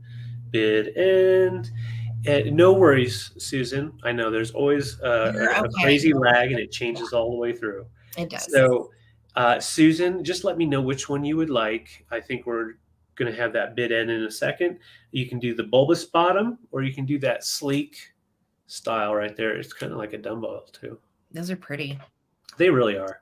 Mm-hmm. I would like keeping those too. No, they're different. Susan said both. Good choice, Susan. They're awesome. Thank you so much, Susan. Thanks, Susan. All right. So next up is the cutest Water Babies Circus. This is a book from 1940. Babe, I'm going to start this at 15. And the Water Babies Circus and Other Stories is really cool because it not only has water babies, but it has a little story in here that's Snow White's friends. So here's your table of contents. Snow White's friends, the Hungry Bears, Beaver and his brothers, and the Water Babies Circus. Okay, each one of these with the 1940s Disney illustrations is just, oh, it's so sweet. It's just, look at this. So good. And their color. And then you've got the defining, look how sweet they're comforting her as she's crying. Why are you crying, Snow White? Asked Little Rabbit. Snow White didn't hear him, probably because she's in her 40s and going deaf like us. Okay. So anyway, just precious on that story. I love these 1940s color Disney illustrations. They're really good. All right, so let's get to the next story because it's just as cute. This is Cubby Bear and the Honeybees, and this is Cubby and Tubby, and they are a little frightful of that bee, and they get into shenanigans, of course, because they're looking for honey. Yeah, and there's one of the bears that gets a little cross. Yeah, he's the big bear. He's cross and grumpy. And Cubby and Tubby are like, whatever. Well, we're going to trick this big bear into getting into the tree, and then we're going to get the honey. And you know, they did. So then we go to the beaver story. And it's the cutest beavers you've ever seen in your life. Look at this. He's got such pride. He's making his little dam with mud. Knows how to handle that wood. But what we're really here for are these dang water babies. Water babies. These water babies, they are so cute. So these illustrations literally just look at this. He's in a lily pad, and they're little like merman children. And they're a sleepy water baby, said Nixie. Let's just spank him.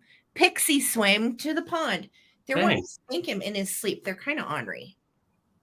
Aren't they the cutest things, though? I know, Amy. I want to be a chipmunk, too. I really do. What year on that? 1940. 1940. Wow. Yeah. Look at this. And these are Disney illustrations. Look how cute the water babies are. That fish. Uh-huh. I'm nuts about this. I will take you on my back, said the fish. Jump on. And here they are riding ducks. And that we're on the fish and the swan playing circus. Pixie and Nixie and Trink, those are their names. Pixie, Nixie, and Trink ran up the bank to open a little place in the woods. Look, he's swinging. Look how happy he is. He's out of the water and he's swinging. He's drying off. He is. And then these little dudes, look at them. We're going to play in the spider web. Oh, it's just the cutest. Like, at the little frogs. Yeah. I literally could show you every page of this. It's so cute. So I'm going to start a countdown. I know I spend a lot of time on books, but I love these. And the illustrations in this one are just precious. The cover has like a little crease fold right here. But again, not a deal breaker. It displays great. Here's the back. You've got old Mickey and Donald, Walt Disney storybooks, a little bit of wear and tear. You could probably clean that up pretty easily, but I have not. I just left it how I found it. So I'm going to start a countdown, guys, on the Water Babies Circus and other stories. Oh, and written on the inside, I wanted to show you this.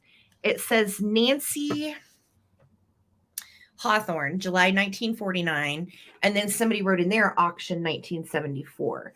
But the actual book itself is copyrighted 1940. Yeah, there it is. Awesome. Okay, here we go. 15, 14, 13, 12, 11, 10, 9, 8, 7, 6, 5, 4, 3, 2, 1. Looking for a bid end. Thank you so much, guys. I know. Time for a sugar cookie. Oh, that sounds good. For a sugar cookie. Do we have sugar cookies? We don't. We ate all of Mama Pam's cookies. Yeah. It's all gone. Mama Pam. Mama Pam.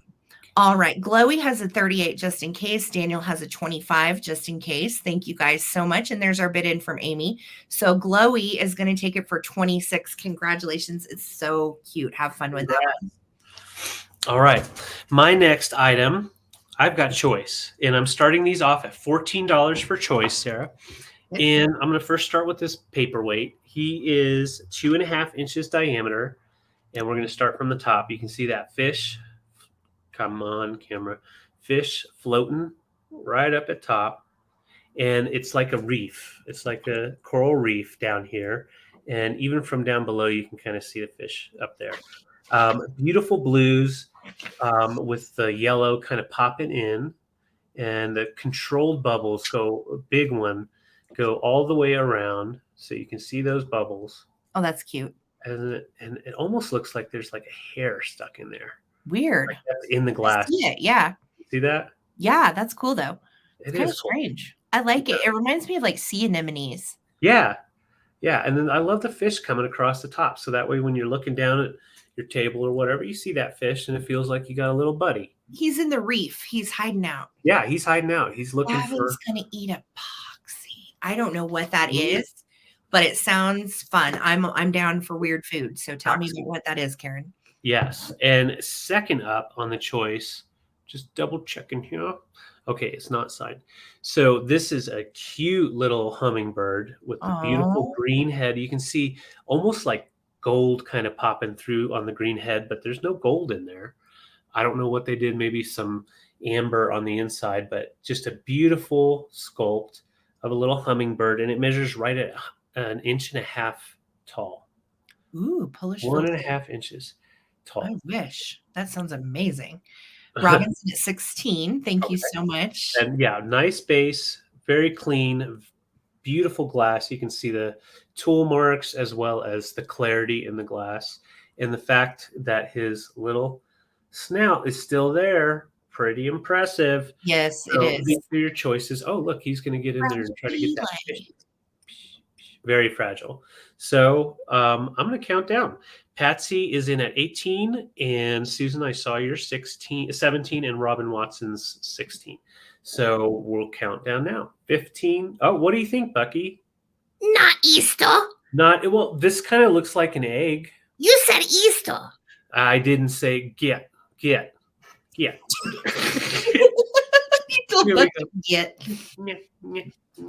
All right, here we go. 15, 14, 13, 12, 11, 10, 9, 8, 7, 6, 5. What do you think, BK? I hate it. Okay. 3, 2, Wow. 1. Bid end. Someone's a jerk. He needs to go to bed. He needs to be put in his timeout. Yeah. He's a little snot. Once it hits 9 p.m. Mountain Time, belligerent Cupid is just extra belligerent. Yeah, He is. he is. All right. So Susan had the first 25, And then Jeff, I see you in at 26. Thank you so much. And then there's a Just in Case by Robin. So for 27, Robin, let me know if you would like honey badger. If you would like a hummingbird, I'm gonna go get me a brain. Yeah, I'm gonna go get me a brain tomorrow. I think they're giving them away at the Get and Go. So let me know if you would like the underwater piece, or if you would like the bird. Let's do that. It's so funny. Anytime I have coffee now, about an hour and a half or a little longer after it wears off, oh my gosh, it's just like I can't focus. So Robin, I got you for our birdie. And then I believe Susan Jackson was next up. Let me know. Or no, Jeff. Jeff, let me know if you would like the paperweight. And if not, just say pass. And we'll just wait and see. And behind Jeff, then the first person at 25 would have been Susan. So if Jeff passes, then we're going to Susan. And I'll just watch the comments then. Not eating any beans. Okay, no worries, Jeff. I saw that you passed. So Susan Jackson, just let me know in the comments if you would be interested in the nautical paperweight. If not, no worries. Just put pass. All right. Thanks, guys. Thank you. Okay, I'm going to go ahead and do my Afghans because, Got you, Susan. We can't have a Coleman Collective without Afghans, can we? No. I think we have maybe like once. So, all right. And I'm ripping the tag off that one because I forgot to remove it. But I did measure these. So these are going to be your choices. We're going to talk about yellow first. And the choice, David, is going to start at 22. Look at this. It's a granny square. These are the little taggy things, by the way. It is a granny square, but it's pure butter yellow. And I thought, with spring coming up, also, if you have grandkids or you're going to do any portraits with your family, I think these are beautiful. Set this down on the ground. We used to be professional photographers, so we always had a ton of props like this, used a lot of wool blankets, that kind of thing for props. And I can tell you, the solid colors look really nice in a photo. Also for a baby, just great. Now the size on this is kind of stadium sized. It's definitely a single person couch cuddler at 58 by 60, but it's in great shape. The edges are all scalloped crochet. Isn't that so pretty? Yeah. And then you have these beautiful circular granny squares in all of the centers. So this is just really nicely made. There's not any pilling. There's not any issues. It is acrylic. So it's nice and soft, and it's in, like I said, great shape. So that's option 1. Option 2 is the pink and white, and it measures 72 by 64. And it is gorgeous. It has kind of a straight edge on one side, and then the ends are scalloped, much like the pattern. So they have kind of like the arch scallop. Yeah. Ends. And this one is so sweetly made. I love it. It is a bigger size too. And I feel like the pink and the white together is just gorgeous. Again, pretty. I was thinking spring. And look how cute they look together. I actually had these together in a chair downstairs. And I was like, man, I really like this color go together. It's like Enamor Amy's colors. The yellow, and pink, and the white. Just so pretty. Thank you, Bee. I think so too. I know. I can see you. Yeah. I can still see you. I can see the comments. It's important to be able to see through blankets. Indeed. It has holes, but not bad ones, just Afghan holes. So again, these don't have any smells, no funkiness, no rips, no issues. And these both have no pilling. So I feel like they were not used in any capacity or washed or anything. They're just in really lovely shape. So I see all of your bids. Thank you guys so much. I am going to start a countdown, and this is going to be for choice of Afghan. Yeah. So you can choose solid yellow or pink and white. Here we go, guys. Throw in a just in case if you want to, and I'm counting down. 15, 14, 13, 12, 11, 10, 9, 8, 7, 6, 5, 4, 3, 2, and 1. Looking for a bid in. Thank you guys so much for sticking with us tonight. Yeah. Thank you to those of you who have been here all night and rocked it out with us. You are wonderful. And if you have not subscribed to David and I yet, please do. It's free and it helps us grow our business. So thank you guys. All right. So Susan has a just in case. Karen Lord, I see your bid. Thank you. Thank you. Thank you. I know I do too, Karen Gillette. I really love yellow and I especially love mustard yellow. Okay. Serious, Lemmy. Legit. All right. So Susan Jackson for 36. Do you want pink and white or yellow? Just let me know. And then second choice would go to Karen Lord at 35. And then if Karen Lord chooses to pass, we are red spotty mushroom at 27. All right, guys. So I will wait to hear what you guys want to do. Thank you so much. Yeah. And we will move it on over to David. Okay. Thanks, guys. Oh, you know what? I'm going to change up what I was going to do. Okay, so I have two prints here. Karen Lord wants the pink and white. Okay. Because Susan Jackson let her pick hers first. Oh, that's sweet, Susan. You're so sweet. Okay. So Karen Lord's going to take pink and white. Yes. And then that means our girl Susan is going to take the yellow. So thank you. Thank you, ladies. Well, I don't know. Wait. Yeah. Okay. Just making sure I did that right. I think so. Did I do that? Guys, let me know if that's right. If it's not, we'll fix it. Susan wants to send that one to Karen Lord. So Susan's purchasing the pink and white for Karen Lord, and the red spotty mushroom is taking the yellow. Thank you, guys. Perfect. Okay, so Susan is sending pink and white. Okay, I've got this all screwed up. And red spotty mushroom is for yellow. Yes. And how much was that? 27? Right at 27, yes. Okay. Got it. Thanks, guys. Thank you, guys. So great. Okay, so Susan, I have a choice.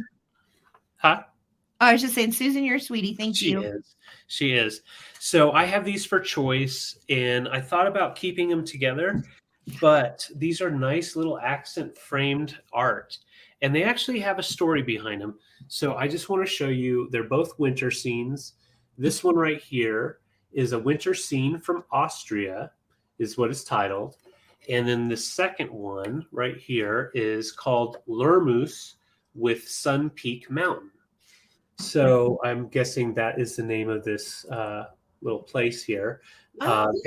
These are made by an artist in West Germany. So I'll show you on the back. We've got the write-up. Beautiful silk scene is made from an original by Hans Figura and sold in a art shop in West Germany.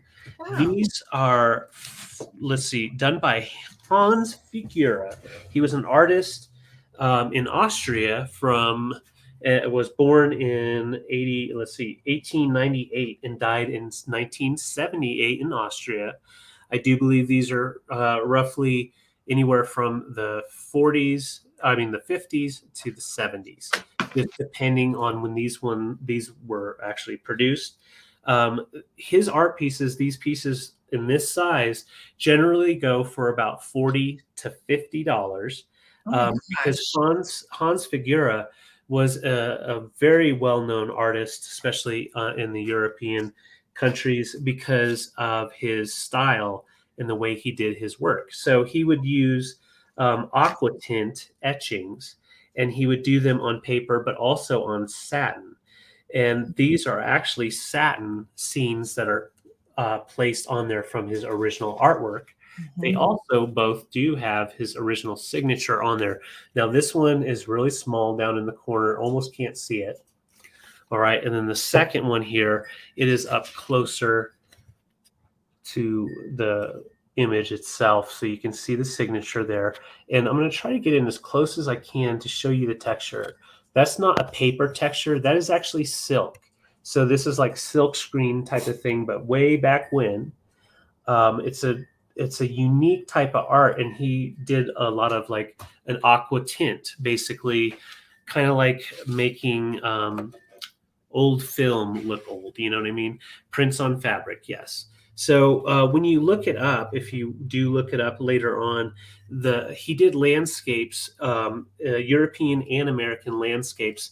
But in the 20s was when he really went popular worldwide because he did New York City landscapes, vertical landscapes with this type of style, and it just made them pop. So it makes a difference in the image on the final material used. So just beautiful pieces. Yeah, they really are. Once again, they go for $30 to $50 each, this size. David, get them up really close so people can see the satin. Okay. I don't know if it's going to. There it goes. Is it popping? Okay. Yeah. So I'll show you in there. It is satin, and these are professionally framed from the art, in an art gallery in West Germany. And these are from the estate. I'm pretty sure these were from the estate sale. It's so funny because we hit so many places. It could have been from an antique shop, but yeah, they're beautiful. Let me show this one up really close. We thought the winter scenes were really, really picturesque too, because we live in Colorado. We love the mountains and the snow. And this reminded us of that. But this is actually German. Yeah. Yeah. And this one right here is a winter scene in Austria.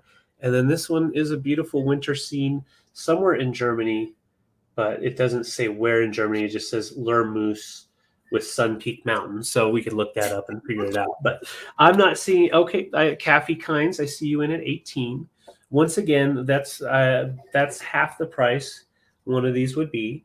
And I am fine with that because we get a good deal and I like to pass that on. But these are great to put in on the walls or you're needing that little filler, but they're also just amazing for art collection. Yeah. Absolutely. Oh, thanks, you, Johnny. You're so kind. Thank you.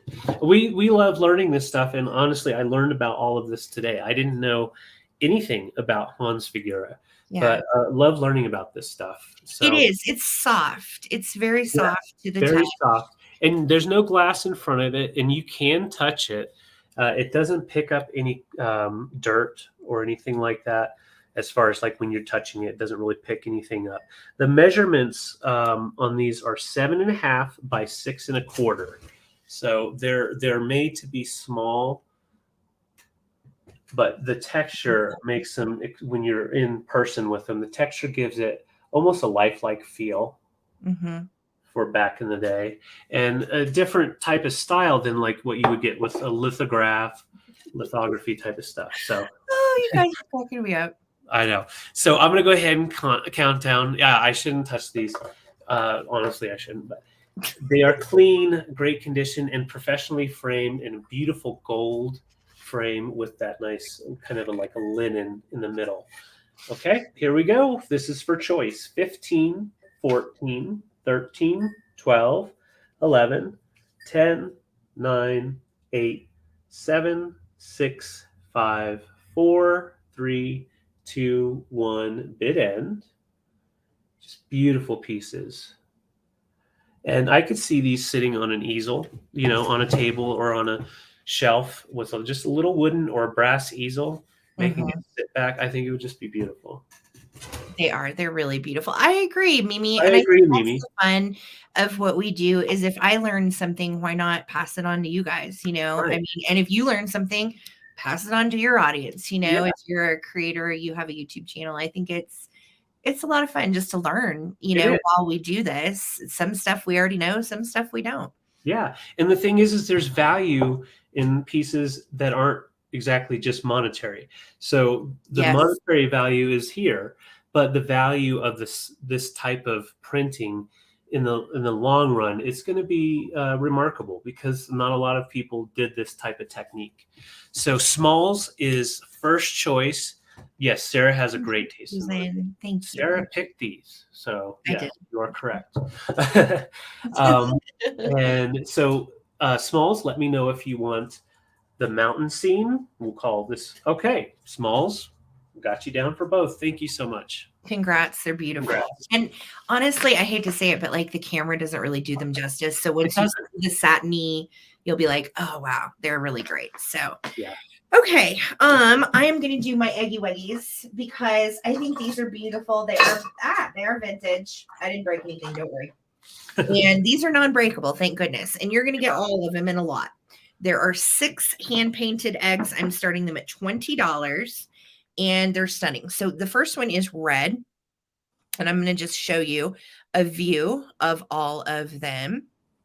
And this is for the lot. Yes. This one is yellow. Look at the painting on it. So Love pretty. that. Flower, those little blue dots. I love these. I'm on a hand painted wooden kick, if you can't tell from everything I brought tonight. So then this is a great little orange one. And I love the little green leaf details on this one. Super cute. This one is beautiful. It is black with a gold stripe around, and then pink on this side and blue on this side. Really pretty. And then this one is a bright blue with what look like kind of like cherry blossoms. And they're all totally different. I think that's what's neat about them too. They're not the same. They're all different. Yeah. Beautiful. And then this one is my favorite because I love that color. Bright pink and yellow and blue and some black accents. These look spectacular in your Easter display. They look really pretty if you have like a crystal. I think these are fun too. If you have like a crystal basket or a glass clear basket, Yeah. you can put colored eggs inside. It shows through. It looks super nice. There's all kinds of different ways to decorate, and I'm getting ready to get my Easter stuff out this week. Probably going to try to make a video about it. But I have some stuff like this too. You'll see when I make my video. So I just think they're beautiful. They look nice together. And this is all of them. So not choice or anything. They're all going to come together for the lot of 6. Easter? You like those? You like it? Yeah. Don't break your teeth. I won't. I want to hold it. You want to hold it? Oh. An egg. Bucky got an egg. Bucky has wood. Yeah. Wooden egg. Hold it. Okay. He says he'll hold it. All right. Hold it. Yeah, he really is very excited to help. Yes, Sunshine. I know he's a big helper. Yeah. Him's big helper. Yeah. So I'm going to start a countdown, you guys. This is going to be for the lot of 6. You're going to get them all, and they are beautiful. They are vintage, hand painted wooden eggs. All right. So here we go, and they're all different: 15, 14, 13, 12, 11, 10, 9, 8, 7, 6, 5, 4, 3, 2, 1. Yeah, he's got wood. Looking for a bid in. Thank you guys.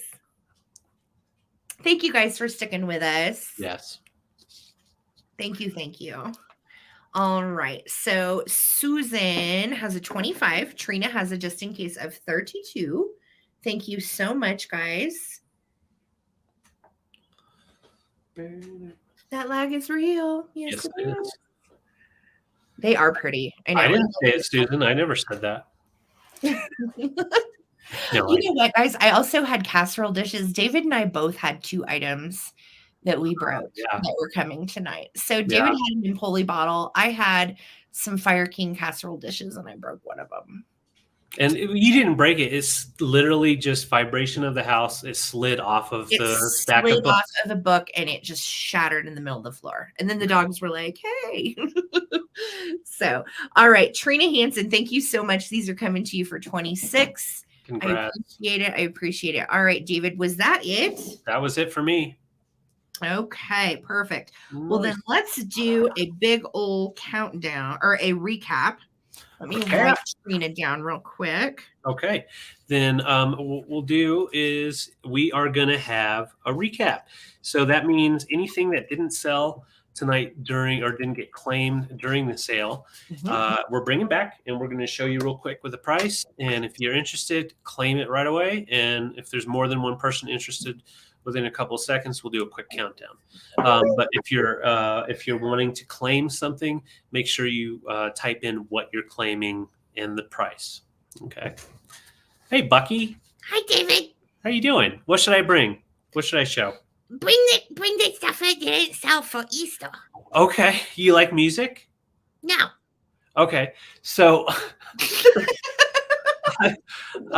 so here we go. So $8 for this brass treble clef letter opener, and it does have the tip. You can tell someone tried to pry into something, but it's not bent. It's just the tip is just a little rough. So beautiful brass piece for your office decor or for your musician if you have someone to buy for. So $8 letter opener if interested. I also have for $14 each, I have these two blown glass, art glass bunnies. They both have that beautiful color in there. So we're going to show you from the top. You have the orange with the yellows and blues That's pretty. popping through on the bunny with the red and white eyes. And then you have this one with the whites, very, very snowy looking, like a snow bunny. Whites and kind of a rust orange, almost a red. I love And these. I do too. And they're right about like 2.5 inches long.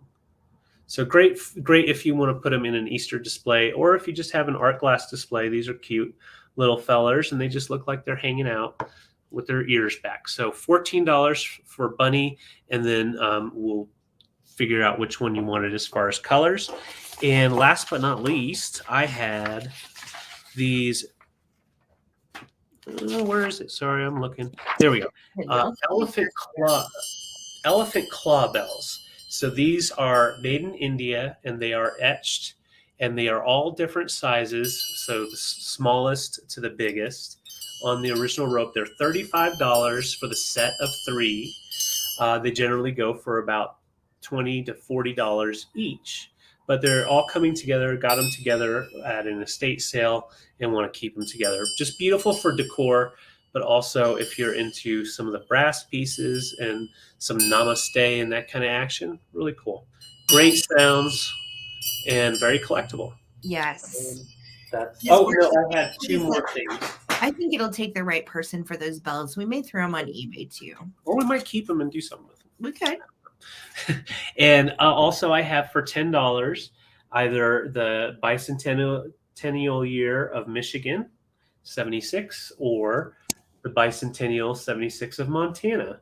License plates, those are $10 each. Just put in Michigan 10 or Montana 10, and that's it.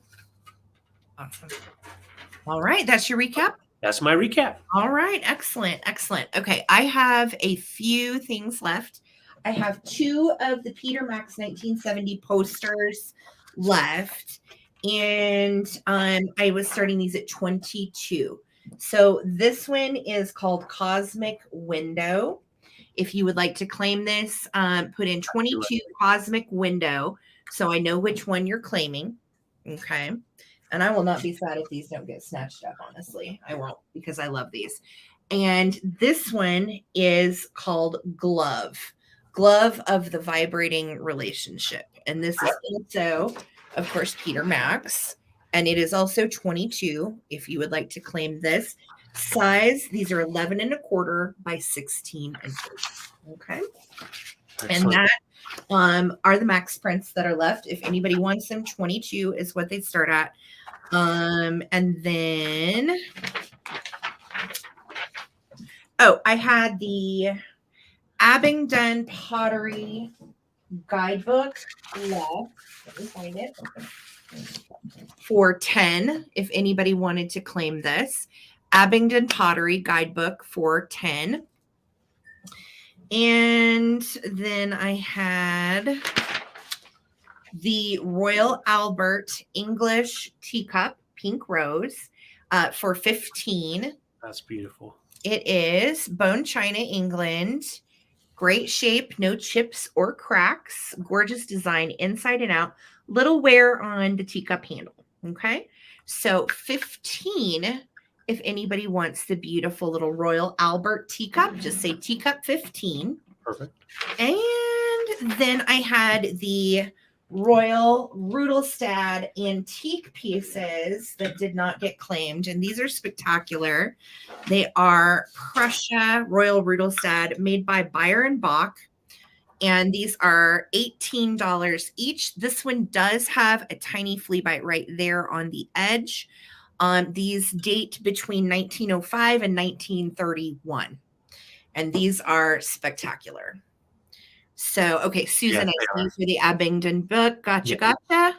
And if anybody is interested in these, again, you are looking at hand-painted Prussia Royal Rudolstadt, and this B means Bayer and Bach. Okay. Wow. 2 pieces, $18 a peach. A peach. They're $18 a peach. Spotting Mushroom is taking your music note letter opener. Gotcha. Thank you so much. And I think, David, that was it for me. That was it. Pretty sure. Absolutely. Yep, that is it. Awesome, you guys. Well, it was super fun. What a fun night. We have so much fun finding this stuff for you guys, and you all are knowledgeable yourselves. I love how knowledgeable the chat is, because if there's something we don't know, I know one of you guys will know, and we all learn together. So it's great. Good stuff, guys. I will tell you tomorrow I will be on Enamor Amy's channel at 4 p.m. Eastern. And we are going to have a mystery guest, and we are going to be there for a vintage chat to find out about our mystery guest. And then we're going to do a mini sale at the end with all straight claims. So Karen Gillette just dropped it here in the chat. Go ahead and go bookmark that now. The link is there. And we will see you at 4 p.m. tomorrow. Now, I have to give a huge thank you to Enamor Amy for being our bid ender, and to all of our mods, to my Karen squad and all the others. Thank you guys so much for always helping out and always keeping us positive. And y'all are just wonderful and helpful. Yes, you are. We really appreciate it. So thank you guys. Thanks, Dusty Moose. Thank you, Rose. Thank you to everybody that made a purchase tonight. You're supporting small business for real people, real bills, real house payment, real car payment. And we sure do appreciate it, because this is our full-time job. So if you have not subscribed before you leave, please do. Throw a like on this video if you don't mind.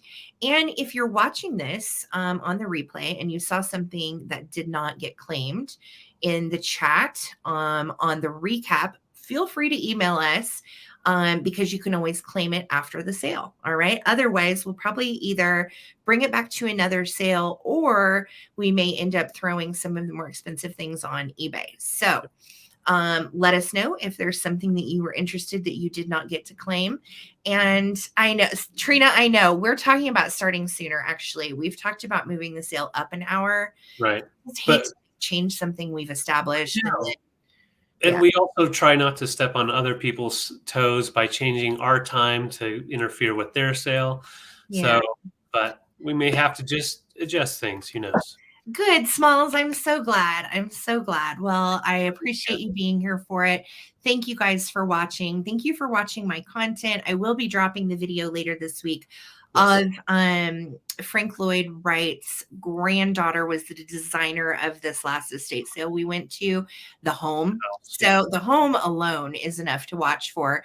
And to be honest, we didn't find a ton there as far as vintage that we purchased. We got some things, but not a ton. It was mainly just neat to see the house and experience all of its mid-century goodness. So it was pretty cool. And I'll have more details about that later. But I hope you guys have a great week. Thanks for hanging with us on a Sunday night and supporting us. And all of your invoices will go out on Tuesday. So everything, if you come tomorrow to Enamor Amy's channel for our chat and sale and you purchase something, I will combine it with anything purchased tonight, and then we'll get you invoice Tuesday. And don't forget, Wednesday night, 8 p.m. Eastern, every Wednesday, it's the Vintage Gents. This week it's on my channel, Junk Drunk Mantiques.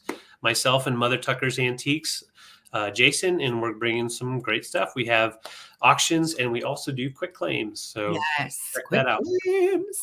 Well, it's going to be fun Wednesday night. And then Thursday night on the Vintage Quartet, it is, of course, always David and myself and Jason from Mother Tucker's Antiques. We will have Pam Abama, who was also live tonight. We will have Pam on our show Thursday night as our guest. So make sure to tune in. It's going to be a fun one with giggles and all. So good night, Renee. Good night, everybody. I hope you guys get some rest. And let's all keep each other positive and happy, and have a great week. And until next time, peace, love, and vintage. We'll see ya. Bye. Bye, guys.